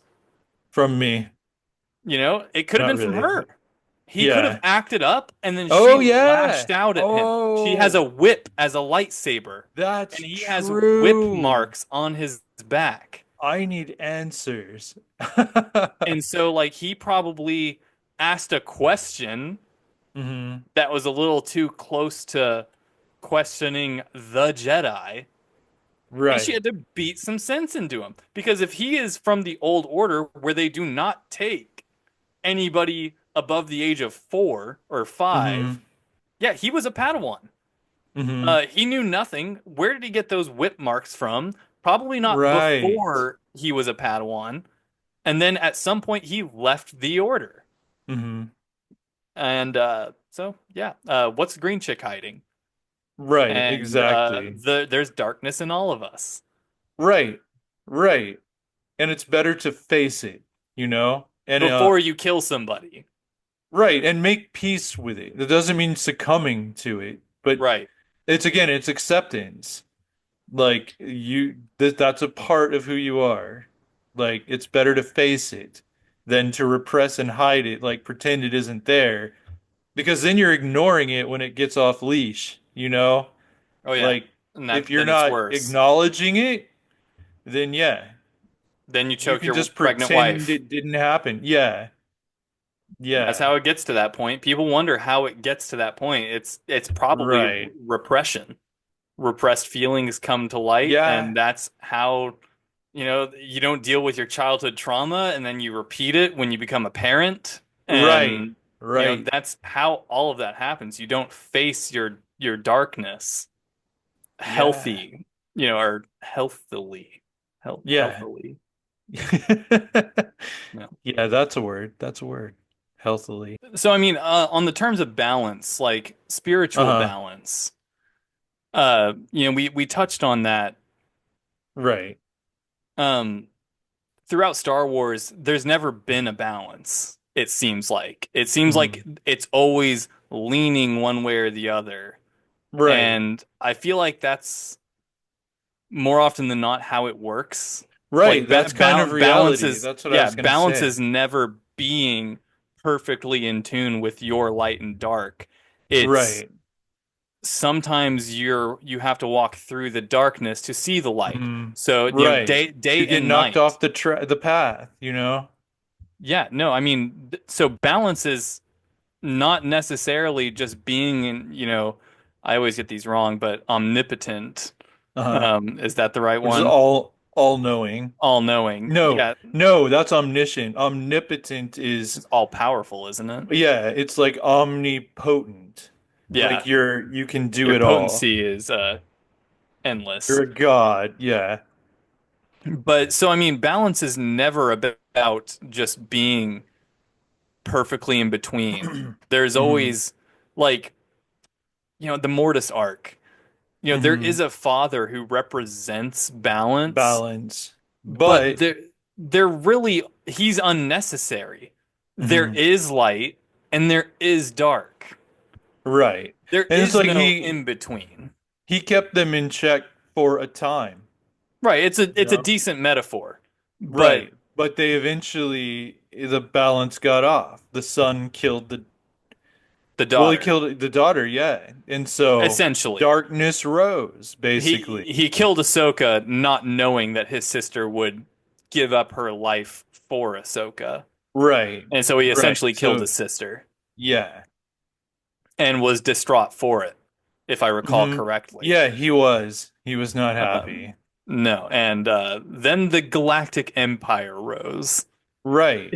in Right. It's kind of like 6 months. Anakin chooses not to take the father's place and become the balance, and then everything goes to hell because Yeah, Anakin did not choose a balanced path. right. N- Interesting. No, there's another show out there Mhm. called The Legend of Korra Oh yeah, you've talked about it a that great is deal. all about balance and Mhm. light and dark. And their metaphor is there are two spirits in the spirit world called I know the evil one is called Vatu, very Mm. evil sounding. Yeah, And definitely. I don't want to mess with him. then the good one is called starts with an R and I can't remember. Uh Vatu and Rava. Uh, Mm. so Rava is the light spirit. And in the spirit world, they are forever bound. They're these massive entities, Godzilla and King Kong, and they're ever tumbling across the spirit world. Mm. And then one day, one guy sees them doing this. He's new to the spirit world, and Mhm. Vatu, who is losing currently, calls out to him and says, "Help me! She's been ravaging me for 1,000 years or whatever." And he's like, "Hey, leave that little guy alone." And then he separates them, Ah. which causes Vatu to be like, "Ha ha ha! I have won, and now evil shall reign." And Mm. Rava is pissed at him. Uh, and now they have to join forces to go and stop Vatu. But basically, they didn't have a well, I guess they introduced a mediator. That's the story of the first Avatar. And Okay. so they did introduce Anakin essentially as the mediator, but Okay. not really. It's just a mediator teamed up with the light. But Mm. the major theme is that there cannot be light without darkness. At some point, Vatu kills Rava, and Mhm. then uh but there cannot be dark without light. And so the Right. Avatar punches into Vatu and rips Rava out of him Wow. out of Yeah. seemingly nothingness. And Hmm. so I sort of like that metaphor a little bit better than the Mortis arc, because yeah, Hmm. there doesn't need to be a balanced representation. I see why in that particular metaphor in Star Wars, we're constantly talking about the balance, Right. but being spiritually balanced is sometimes you cry yourself to sleep, Hmm. and that is an example of balance. Right. Right. Yeah. And like if your job is to maintain the balance between good and evil in the universe, it's kind of like your job is never finished. It's like Right. you're mowing the lawn every other Saturday. Like, because it's gonna grow out of control. You're gonna have to keep coming back in. Like, balance is not a permanent state, No, at least not in the physical world, no, not you in the know? world where nothing is permanent. Right, exactly. Exactly. And, it's like new people are always walking onto the stage, and old people are always walking off of the stage. And someone may have attained balance and taught balance. New people are going to come on, and they're not all going to go along with it. That's the cycle that Yeah. never ends. And then you've got we didn't touch on this at all, but force ghosts. Oh, I know. Yeah. I mean, they Yeah, are because I guess. essentially the creme de Oh, la creme of spirituality in the right. Jedi uh Uh-huh. way, I guess. Right. You basically become immortal. And they're Right. one with the Force. They are balanced spiritually. They are one. But and that's kind of a cool thing. I don't know how Disney is going to adhere to this, but the rule was under George Lucas. Well, okay, I guess they've already said, to hell with that. We're gonna bring is somehow Palpatine came back. Um, because the rule was Darksiders don't become Force ghosts. They Right. just kind of disperse into Don't the die. force. But it's the light side that you can do that because you have that you let go of the physical, but the Darksiders can't let go. And that's why they cling to life. You chop them in half, they survive. You leave them by a river of lava and set them on fire, they survive because they can't let go Throw them of, into a reactor. yeah, yeah. Throw throw them into bottomless pit and actually kill them. Somehow they come back Yeah. because Dark side. they cannot let go of the physical. They cannot let go of their ego, you know? Right. And that's where the Force Ghost is someone who is completely attuned to the Force. At least that's my understanding of it. And Right. because not all Jedi become Force ghosts. Right. It requires you have to be a specialized you have to go undergo specialized training. We still have never seen exactly what. Kenobi season 2. Right, That's right. what everybody wants. That's what Yes. that was the cliffhanger, but we're Yes, not. because I don't know if we're gonna get it. I know, even though dang we should. You They're know, so slow. Ewan McGregor said he's open to it. Yeah, Even Liam everybody Neeson wants to was do like, it. "I want to do it." Like, I mean, hell, Liam Neeson was there. Uh-huh. Like, or did they use test footage from No, episode that was one? Liam Neeson. Okay, gotcha. Yeah. Because you could even tell he was older. Like Yeah, okay. it wasn't like distractingly older, but you could tell. He showed up for that.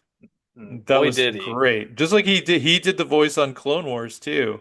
When Yeah, Yoda's arc, when Qui-Gon's voice was leading him to those people, like, yeah. the weird force aliens. Yeah. And I think, I don't know if it's been confirmed that those were the Wills, like Whills from like way back in the 70s, the novelization of the first movie opens with this quote.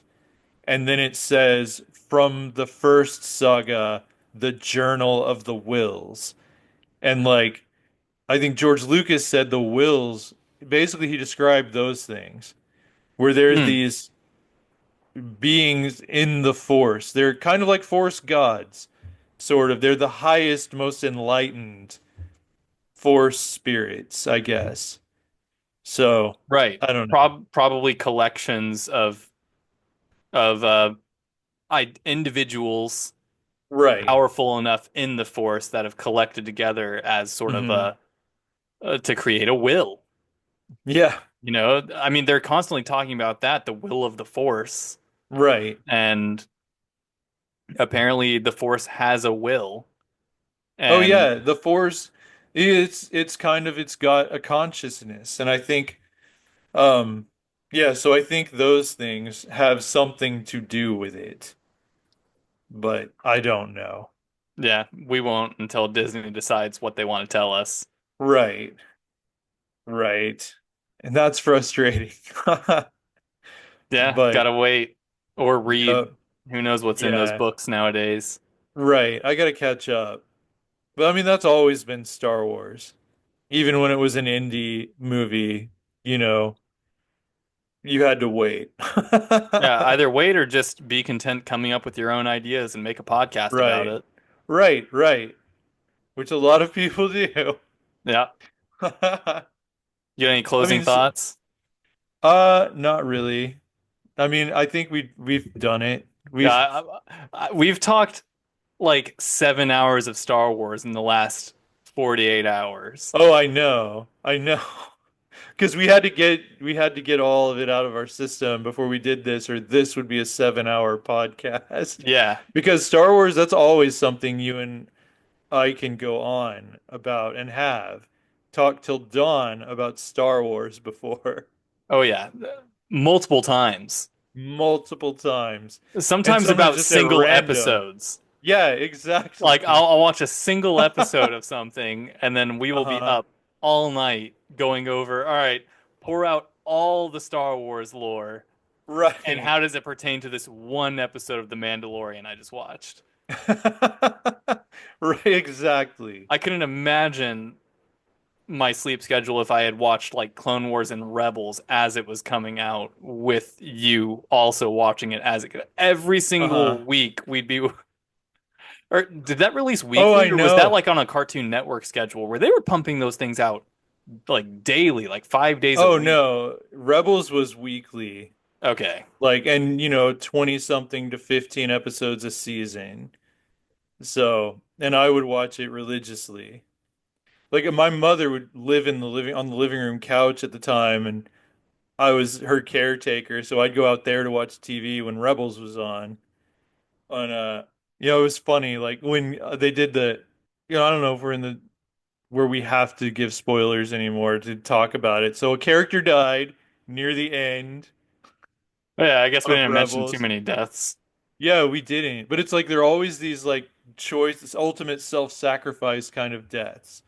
And which come with I think spiritual balance, being spiritually enlightened. You Yeah. know, you don't need to hold on to your life and ego. Like, but yeah, so anyway, character died, and I just remember my mom. Like, I was just like, oh my God. And she's like, I'm sorry your friend died. That quote from Donnie Darko. Oh, I don't remember what. It is like it's like I made a friend today. Real or imaginary? Imaginary. Oh, yeah, it's Yeah. Donnie Darko's good stuff. I still Good haven't seen stuff. it. Just Really? just all pop culture for me. Okay, highly recommend. I need to watch it again. I need to refresh myself because it's been a long dang time since I watched it, but I loved it. Um, but yeah, I mean, I guess that's our Star Wars and spirituality. And that's season one accomplished. That is season one accomplished. Like, Thanks for yeah, tuning in. If you've right, stuck with us this far, all right. what, 30 of our subscribers plus I whoever else is don't. out there watching these things. Mhm. Yeah, yeah, and we're growing. So like we're gonna be doing this more regularly. Like we had a lot of life events, Yeah. when we were doing season one, I and had a lot that's of why. spirituality to Right, contend with. right. So we keep coming back though, and we've got season two blocked out, and we're not going to miss a beat. So we'll be back Yeah. next month with starting our new round of planned out episodes. We Yeah, planned I don't out even 12, 12. 12. yeah, for And season two, I don't even know what the monthly. first one is. I I'm gonna have don't to double know. check that I'm and gonna start look thinking that about it. up. Yeah, because I mean, that was the whole reason we had our meeting before we did this episode, so we could say what we're doing in the next one. Um, Let me see. I'm gonna look it up real quick.